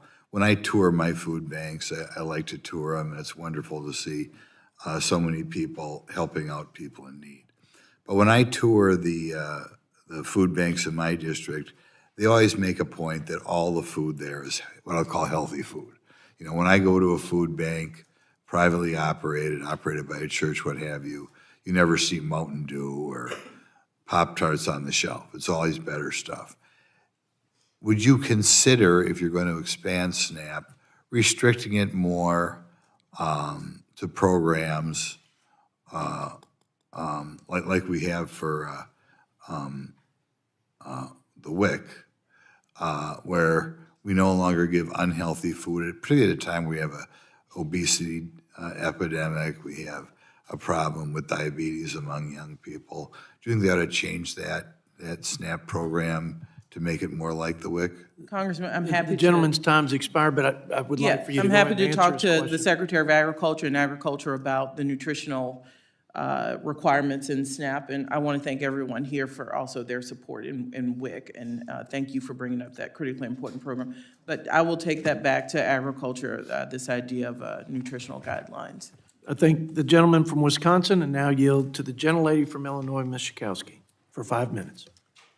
Well, it is such a pleasure to see you here today. Thank you so much for what you have done, and I really think that this budget reflects what the president and actually really what the Democrats in Congress have wanted to see for everyday Americans, and to ask the wealthiest people to pay more, which I think is absolutely fair.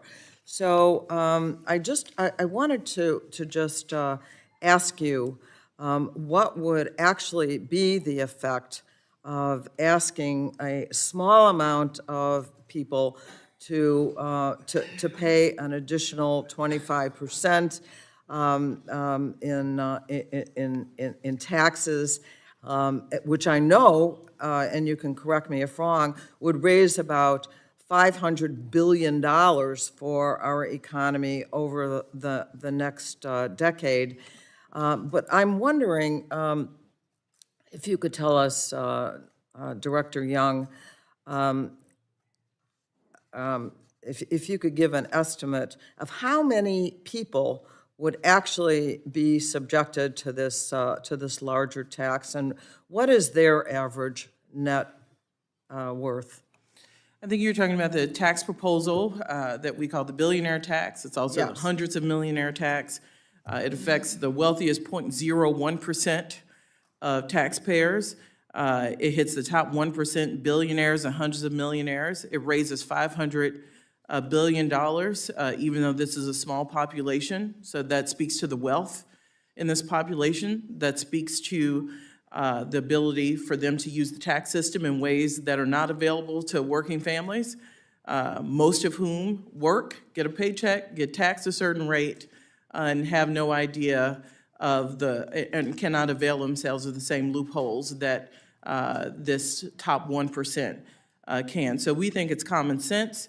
OMB and our CEA at the White House have a report that says some of these hundreds of millionaires and billionaires, the 400 billionaires, the richest Americans, paid a tax rate of just 8% from 2010 to 2018. And that compares to what the average American might pay. That's right. what? They should not get to pay over 10% less than nurses, firefighters, teachers, and people who go to work every day and get taxed on their work.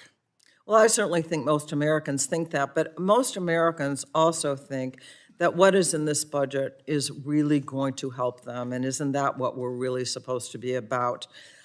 We know that the permanence of the child tax credit, which we saw in the 1 year it worked, that it reduced child poverty by almost half, that we're going to have universal preschool, which would be so fantastic, a doubling of the Pell Grant, which would help so many people that would go to college. We're going to see a lowering of the cost of health care for most Americans. This budget answers the needs of most Americans, and I am so much in favor of it, and I think if we, regardless of party, ask people, if these are the things that you want to see the federal government do for you, then this is it in the budget that has been presented. I'm just wondering if there's anything else you wanted to add. Look, as a parent of a 2.5-year-old who, we thankfully live in a place with near universal pre-K 3 or 4. The path that is highly researched, it sets a child on, all Americans should have access to that. What about child and family leave, too? I mean, the family leave. I mean, it's just common sense. One shouldn't have to choose. Think about hourly workers. Jobs threaten if they take time off. You shouldn't have to choose between being there for your family, whether that be due to an illness, to a child being born, and worry about losing your job. So it is about how we view ourselves as Americans and what should be available to people and what is treated as a right for people. It is also investments in what we believe create economic growth.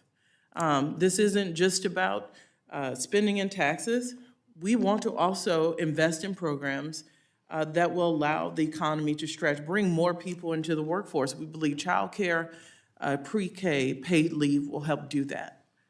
So no downside. We help the economy and we help the American people. Thank you, and I yield back. Thank the gentlelady from Illinois. Now yield to my friend for 5 minutes from the Keystone Statement. Mr. Chairman, I don't want to take up Mr. Smucker's 5 minutes, Yeah. but I do want to say you all aren't making me cry. I'm having a lot of allergy problems, so feel free to have at it, Mr. Smucker, I promise you. Yeah, wait till this 5 minutes. Mr. Smucker, please be gentle with the director here. I think they're tears of joy over the reverse the curse. Absolutely. Balanced budget of ours. Okay. Well, good morning, Director. Good to see you. You're familiar, I would expect, with the financial report that is produced by the Treasury on an annual basis? I am. And you've read the 2023 report? I've seen highlights of the 2023 report. What would you say is what the outcomes over the next 75 years? It depends on if it is a baseline, which is baseline based, not assuming the president's budget is enacted, is going to show something similar to our baseline budget. Well, let me show. Where debt will, I'm sorry. that debt will increase. Yeah. If we don't do things like the president has presented in his budget. Okay, we'll get to that. Let me show you this chart from that report showing debt to GDP over the next 75 years. This is a long-term outlook, showing that debt to GDP will go from its current level of 97% to about 500% in the next 75 years. And in the report, the Treasury, your administration, says, and you can put that away now, but if changes in fiscal policy are not so, I'm sorry, it says that, first of all, the projections in the report show that current policy is not sustainable, says that multiple times. I think that's the underlying conclusion to be drawn from that. Absolutely not sustainable. And it talks about the urgency of addressing it sooner rather than later, says if changes are not so abrupt as to slow economic growth and those policy changes are adopted earlier, then the required changes will be smaller to return the government to a sustainable fiscal path. Couldn't agree more with what they're saying here. What are the drivers of that increase in debt? What programs? So, Mr. Smucker, you know the majority of government outlays are in what we call entitlement programs. Social Security, Medicare, Medicaid. Yeah. You said earlier that your budget would create solvency for Social Security without needing to cut benefits. That is not true. And in fact, I'd like to submit for the record, Mr. Chairman, a report from the Tax Foundation showing that if we indeed did what the Biden administration is recommending, raising taxes for those over $400,000 as outlined in this budget, it would raise about $3 trillion over a decade. The shortfall in Social Security and Medicare. Without objection, so ordered. Thank you, Mr. Chairman. The shortfall over a 30-year period in these programs, as outlined in this report from your administration, shows that that shortfall is about $78 trillion. Raising revenue does not come close to fixing the problem long-term. Do you agree with that?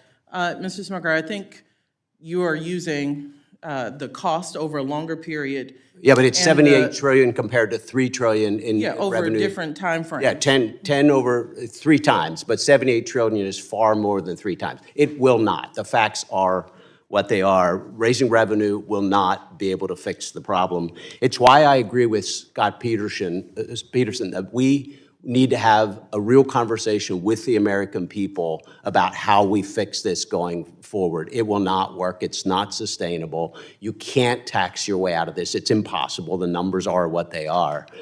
And that's why I believe a fiscal commission is so critical, so that we can come together, administration, members of Congress, bipartisan, bicameral, and have a real discussion. I think the American people are willing to make sacrifices. They're willing to step up when they understand that we have to do it or the alternative is really bad. So I was disappointed that the Fiscal Commission was not included in the latest package, and I was disappointed that the Biden administration does not support it. And I'd like to hear from you why that may be and whether there would ever be a time when the Biden administration would support this kind of discussion that we need to have. Mr. Smucker, probably for different reasons. The Biden administration has issues. The Republican leadership also have shown issues with the fiscal commission of the nature that came out of committee, probably for different reasons than we do. Our concern lies exactly your line of questioning. The one thing on the table would be benefit cuts, not some of the tax proposals that we've talked to here, not asking high-income owners. It would be borne on the backs of those who paid into the system and rely on this program to retire in peace. But your administration produced a report that says this is not sustainable over a long period of time. We do believe that taxing high-income earners would add to the solvency. It does not make it solvent, not true. I hope we can continue to have the discussion, and I hope we can get to the point where the American people have a better understanding of the situation that we're in. What you're saying today does not add to that, and I think, I hope that we can get to a point where we can have a real conversation about this, and I think, again, a fiscal commission would be a really great way to do that. Thank you. I thank the gentleman for his leadership on the bipartisan path mechanism and for addressing the solvency and the long-term unfunded liability. I'm only speaking because you mentioned the leadership, the Republican leadership. Our speaker supports this. It was a priority coming into the speakership as a new speaker, and we marked it up and got a bipartisan outcome that said everything's on the table. And so there's plenty of criticism on both sides, as Scott Peters said. He said they got folks saying it's a backdoor way to cut Social Security, and some people say it's a backdoor way to raise taxes. I generally think when you got criticisms being lobbed in from both sides, you're probably in the sweet spot for actually doing something meaningful. Mr. Smucker has encouraged through this process all along the way that the White House and the administration be at the table, even when many people said that's a liability. It's just one more way to kill it. And I just would encourage you to take that back and think long and hard about a way that we can really work together to solve the biggest problems, one of the biggest problems for our country. Ms. Wexton, I yield 5 minutes to the gentlelady from Virginia.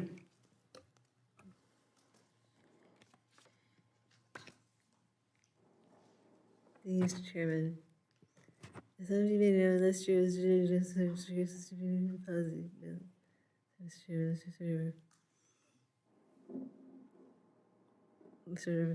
Chairman.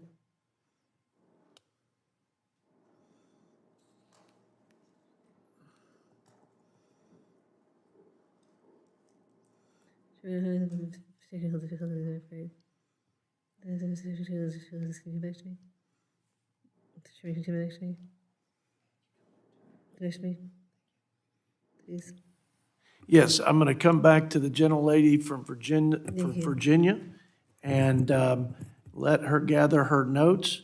And I'm going to yield to the gentleman from, who should I pick on?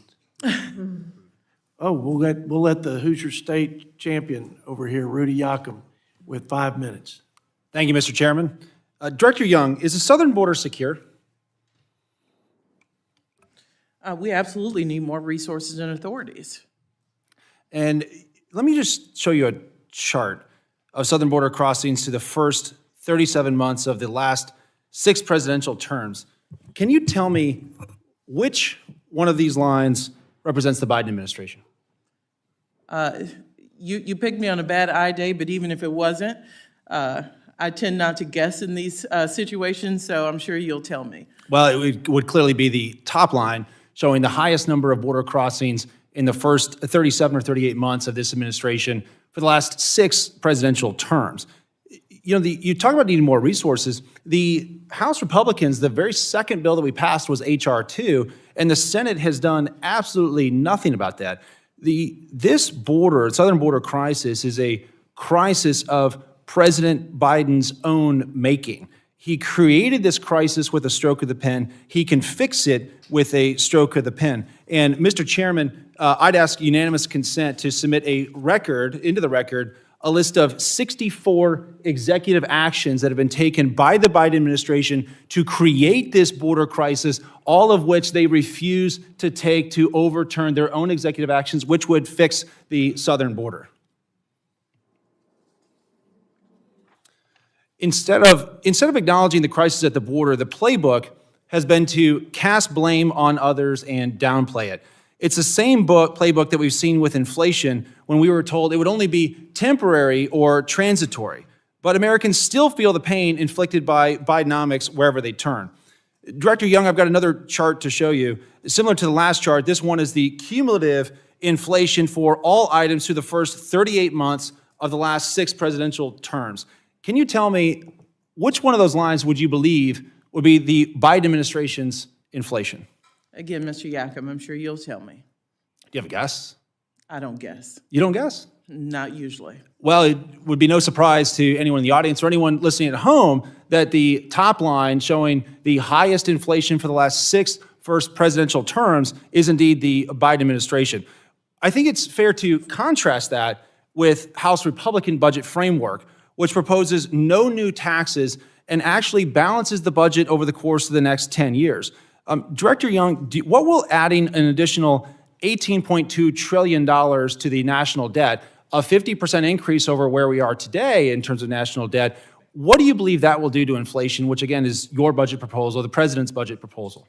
Mr. Yakum, I would ask you to please look at our budget proposals. That's why we are asking the top 1% to not only pay for things like childcare and paid leave, but also reduce our deficit by $3.2 trillion and stabilize debt. How do at you get to the 160% $3.2 of trillion GDP. reduction? Where does that I number think you're come asking me to comment on baseline. We're here to talk about the president's budget and his policies and how they put us on a better fiscal path. So the CBO said prior to the Fiscal Responsibility Act last year that we were going to add an additional $20.3 trillion to the debt by 2033.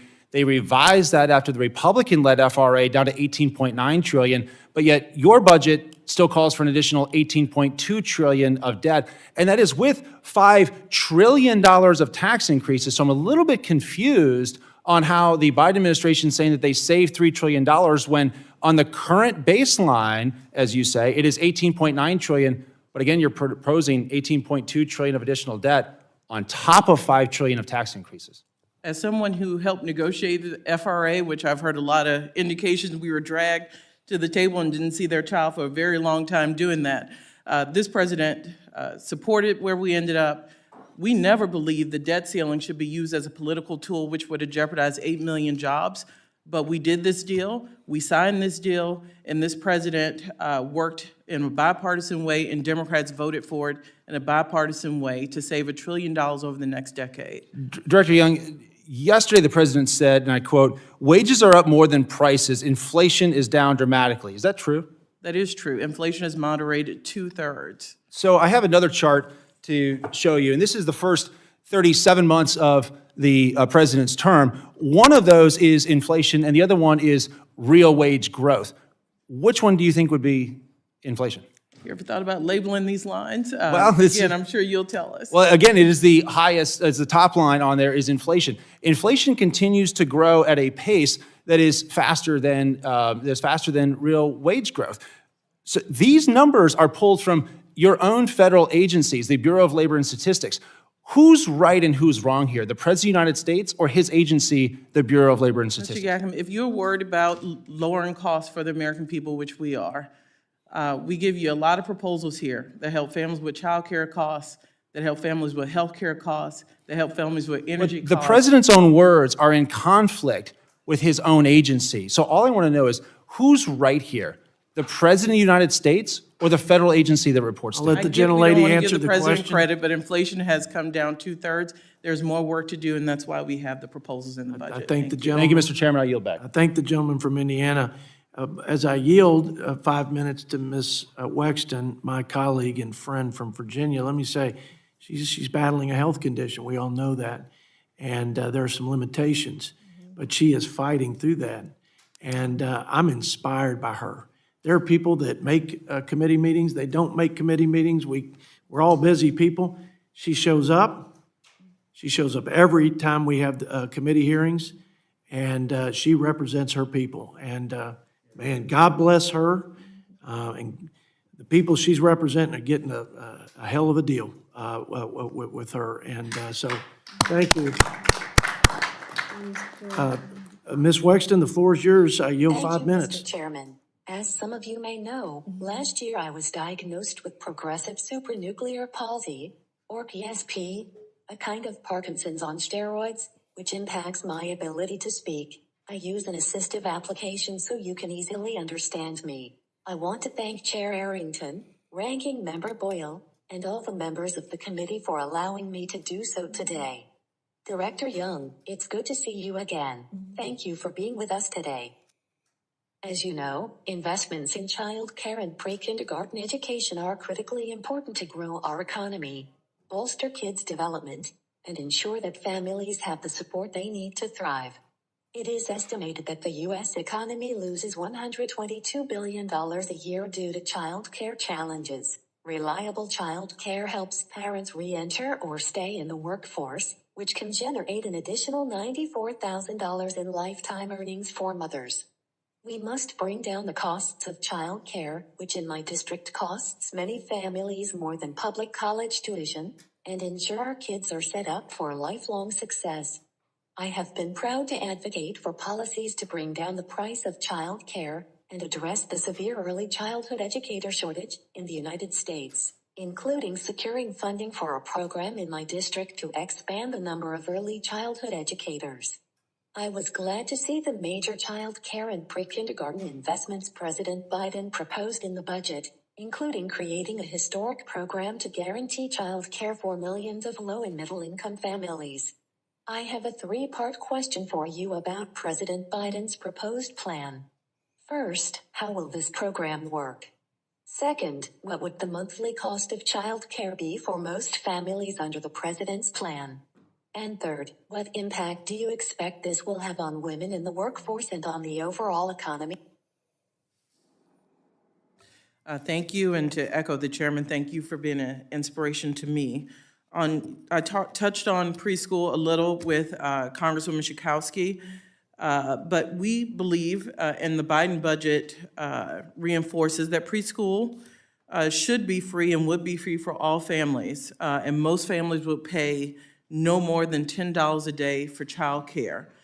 As someone who relies on childcare and on daycare every day, I wouldn't have this job if it wasn't for childcare and the ability to take my child somewhere.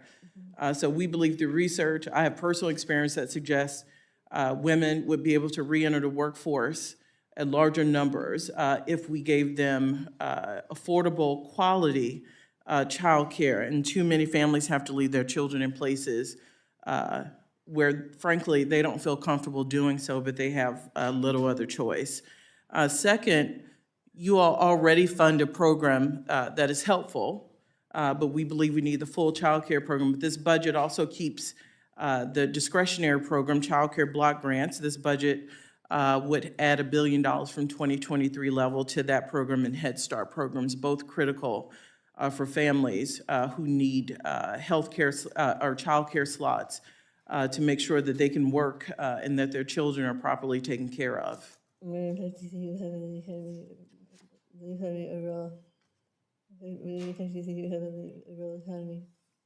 through proliferation, of the impact legislation would have on the overall economy. The impact do you think it would have on the overall economy? Thank you. Thank you. Finally, to make President Biden's plan work, we need to ensure that there are enough skilled child care workers with knowledge of early childhood education and development. How would the president's plan work to expand and improve the pipeline of child care professionals? One, we talked about many times today, doubling Pell Grants would give people the ability to go to college, pursue a career in teaching. Also, we have a proposal that would make community college free. And those students who are given the opportunity to go to school and do it in an affordable way and not taking on enormous amounts of debt would be free to choose education as a career path. Like my grandmother, it is a profession disproportionately chosen by women. And we believe one of the ways to make sure people continue to choose that noble profession is to make sure college is affordable, and we have proposals to do that. I think the gentlelady, her time has expired. Again, for her steadfast commitment to this committee, to her constituents and our great country, we are just all better off and well-served. Ben Klein from Virginia, yield 5 minutes to you, sir. Thank you, Mr. Chairman. I want to also echo your comments about our friend, the gentlelady from Virginia. You are blessed, Mr. Chairman. You have 4 Virginians on this committee, and 2 on each side. And so we bring with us a wealth of knowledge, and the gentlelady and I work together at the state level and work together on appropriations, and now work together on the budget committee. So there are lots of areas where we can agree and seek the betterment for the people of this country. So Director Young, thank you very much for being here, and as a former appropriations director, want to thank you for your service on that committee as well. As you know, our country is currently on the hook for $34.5 trillion in debt, with interest payments rising in the ranks on the federal balance sheet to the second highest government expense.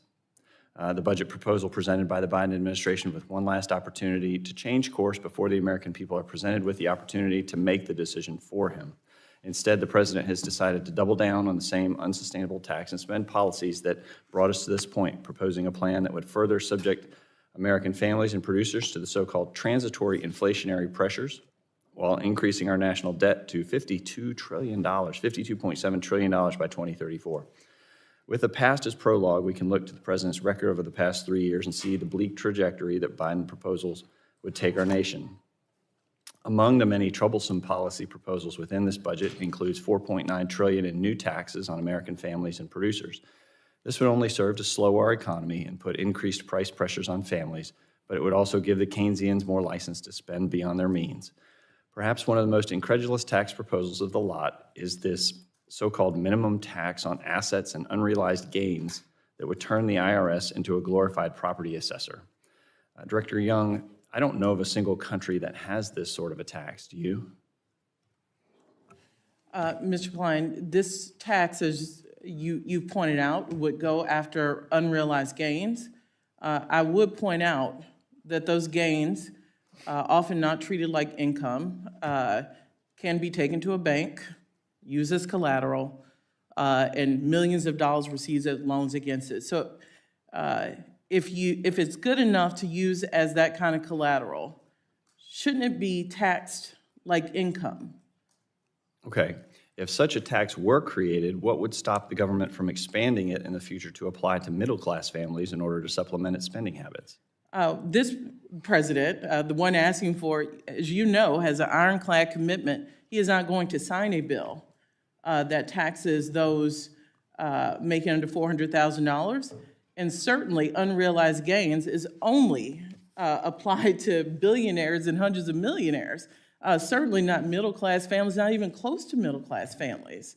So you're saying there isn't anything in your proposal that would stop? The law, yeah. Our proposal stops at billionaires and hundreds of millionaires. Okay, well, let me pivot slightly. Do you think that those who are millionaires, according to their assets, should be able to collect SNAP benefits?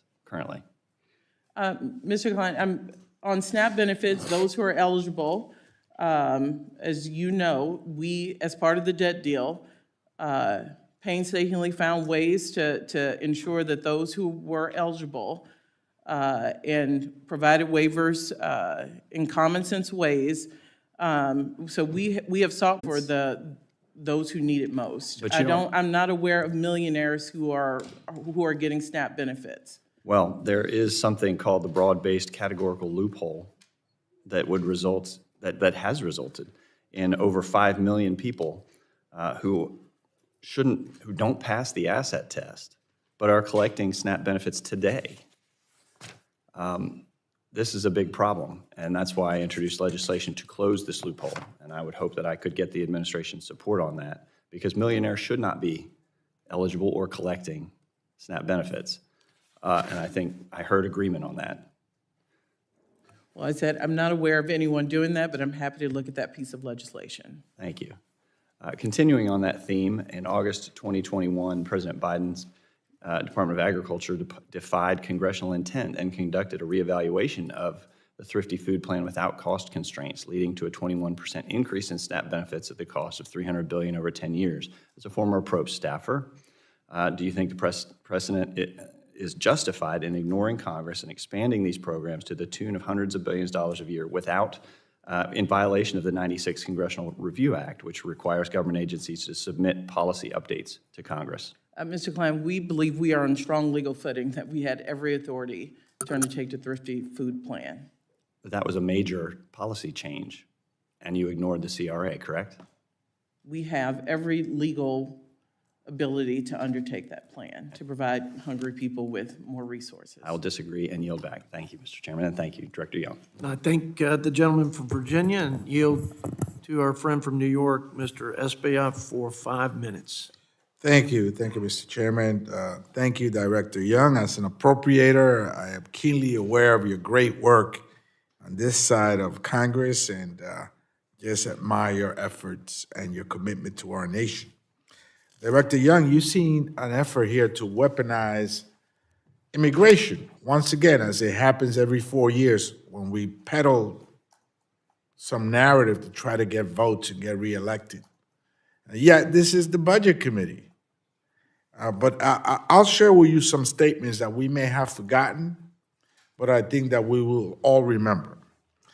I believe in the idea of amnesty for those that have put down roots and live here. 1984, Ronald Reagan. We must bring undocumented workers already in the country out of the shadows. George W. Bush. George Bush. And George W. Bush proposed and signed into law a guest worker program in his efforts to address immigration. So immigration is not a new thing. It's been dragging along for decades. And this House has failed in its duties to address comprehensive immigration reform. So to try to say that it is something that just happened now under the Biden administration is an effort to weaponize it politically. And they do that because they don't want to talk about daycare and childcare. They do that, Director Young, because the president's budget includes a significant funding level for childcare, a new program for families making under $200,000 a year would guarantee affordable, high-quality daycare. Daycare has become really expensive. In my district, it could be $700. It could be half or even at the levels of rent every month. So moms that want to get back to the workforce can't do it because it's so expensive, but yet the president has addressed that in his budget. And the other side fails to want to engage in this discussion. They want to talk about immigration because they're weaponizing it, once again, as they do every 4 years. And so I want to ask you, Director Young, how important is this initiative that the president has included in his budget, funding childcare for working families? If anyone has sent a child to childcare in the last 10 years, I'm in the middle of it now. It is unaffordable. I don't have the words to quite outdo unaffordable, but if I had, I would use that. And we have a proposal that says some families wouldn't pay more than $10 a day for affordable, quality childcare.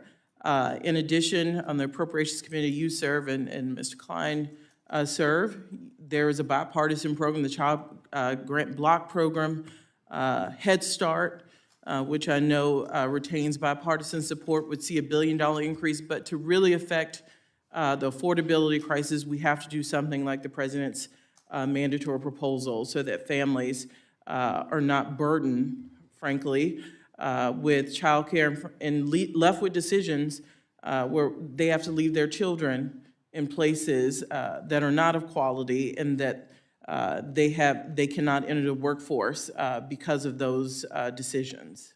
Another issue that they don't want to talk about, and they want to weaponize immigration, Director Young, is included in this budget, and that's parity for Head Start staff and teachers. So important for Head Start, the longest surviving program since the 60s, and it literally gives kids a head start. So talk to me about pay parity. How important is that? Well, we can't recruit the teachers we need for Head Start because of pay constraints. They're often not paid what a teacher could get going to a public kindergarten, and we want quality teachers who have the certifications in Head Start as we do in public school. So we need to ensure that we have the funding necessary to recruit quality certified teachers to teach our kids, to give them a head start. But if we don't get funding to cover the salaries, we're going to lose slots. So we have to make sure we fund this teacher proposal as well as provide enough to keep the slots. Head Start's only covering about 650,000 kids now. It used to be much higher than that. And I'm very worried that we don't keep up and will continue to lose slots in that very critical program in communities like the one I'm from. Thank you. I yield back, Mr. Chairman. Thank the gentleman from New York, and now yield to my friend from Virginia, Mr. Bob Good, for 5 minutes. Thank you, Mr. Chairman. Thank you, Director Young, for being back with us. You know, it's astonishing that the President's most recent projected proposed budget actually increases over last year's record largest proposed budget ever. This new budget proposes some $4 trillion more in spending, some $5 trillion more in taxes on the American people. Now, last time you were with us, you had a little trouble with this question. I assume that you won't have trouble today. The national debt is how much now? As you know, the national debt is about $34 trillion. How quickly are we acquiring another trillion now?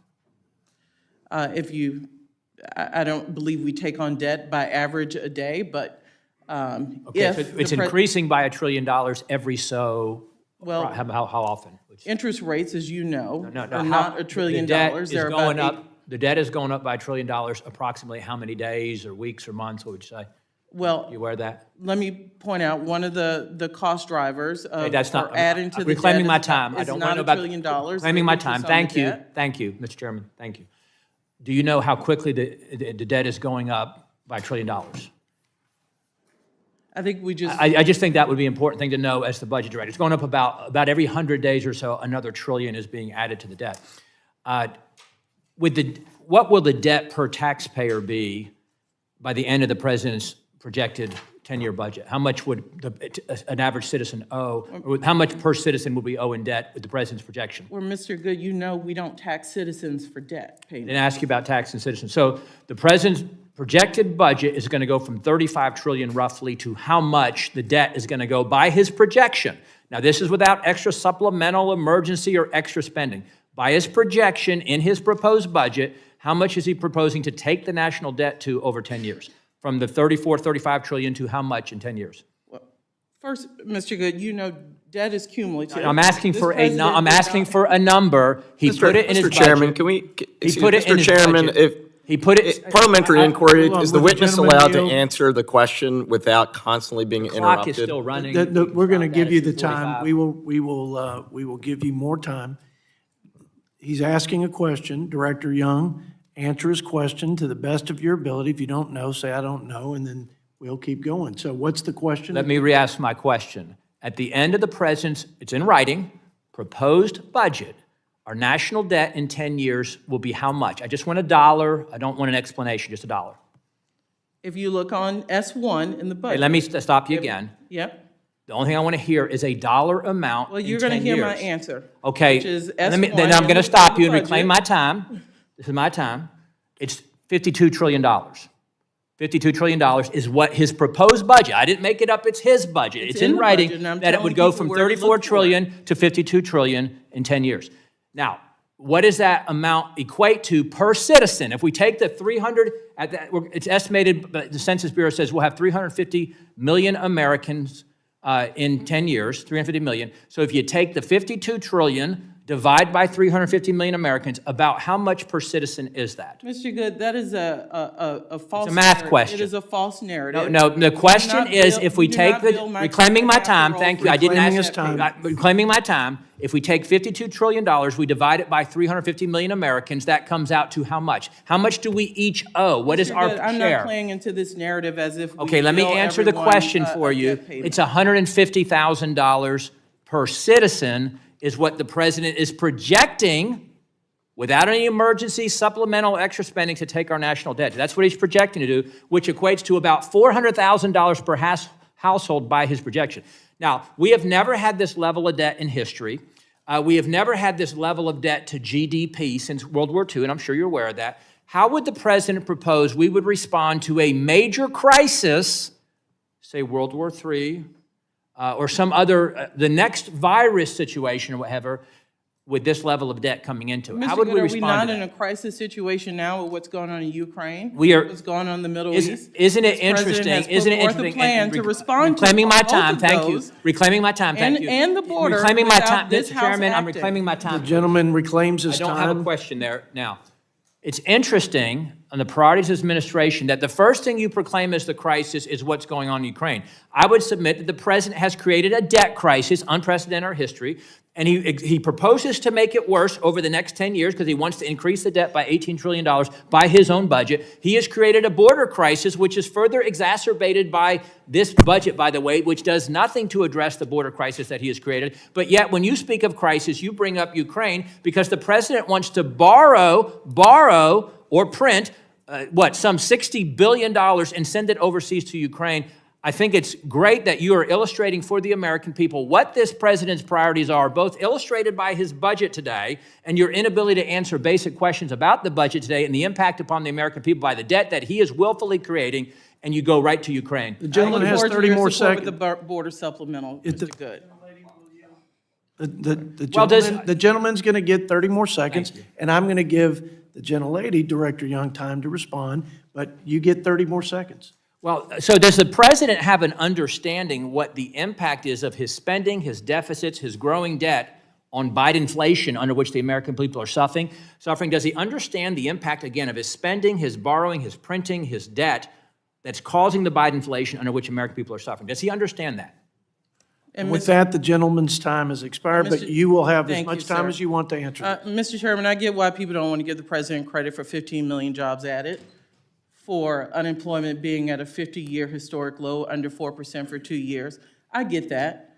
I get the grandstanding. But if you want to do something about the border, which I've heard a lot about, there was a bill right in front of Congress to provide resources and authorities, more than anybody could ever dreamed of in any amnesty bill. bipartisan scenario. But we choose to come in rooms like this to talk about the budget and blast the president who tried to do something about it. And You are the budget director. You ought to be able to I got answer it. budget Listen, questions. Listen, I've got the mic. The border has a cost. It's fair to bring it up. It's a significant cost, but the time's expired, and now Ms. Ballin has the floor for 5 minutes to talk about whatever she'd like to. Thank you, Mr. Chair.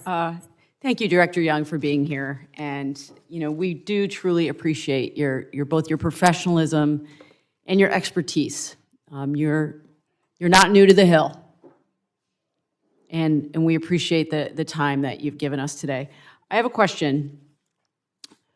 We just heard this back and forth about the debt. It was kind of hard to tease out the parts because there was quite a bit of talking over your answers. My understanding is that President Trump added $8.4 trillion to the debt, and I'm wondering if I have that correct.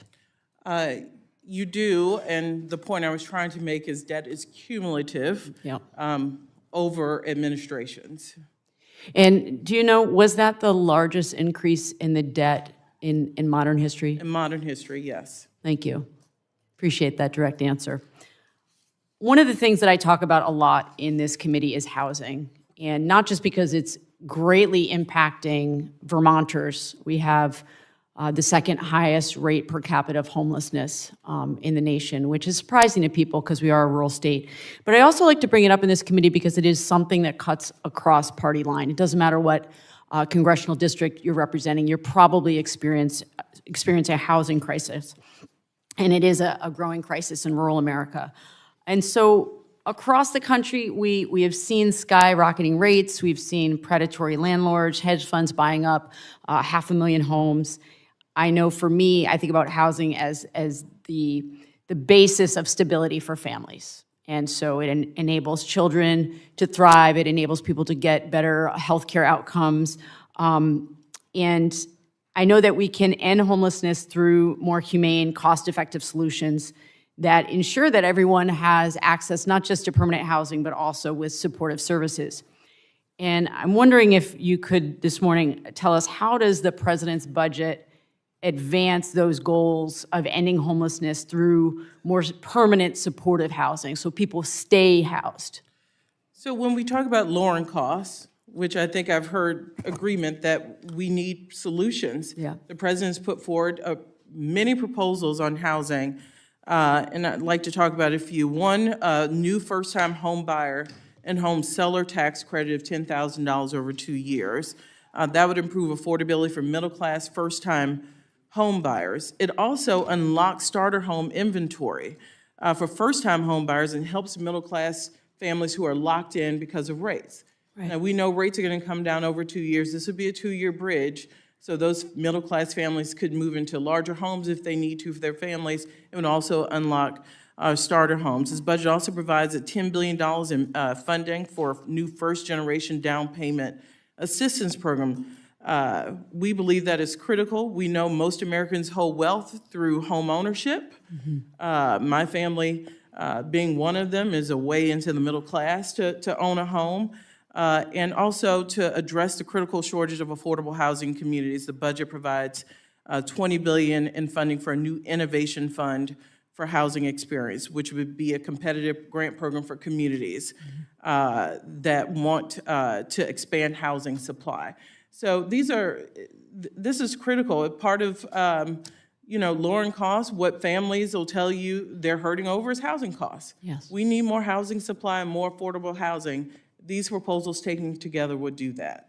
And I think people really discount the impact that a program like down payment assistance can really have on helping people build up equity. I know that was true when I was in my state legislature. I remember being in a committee meeting with some members of my committee saying, well, does this really make a difference to offer a down payment assistance program?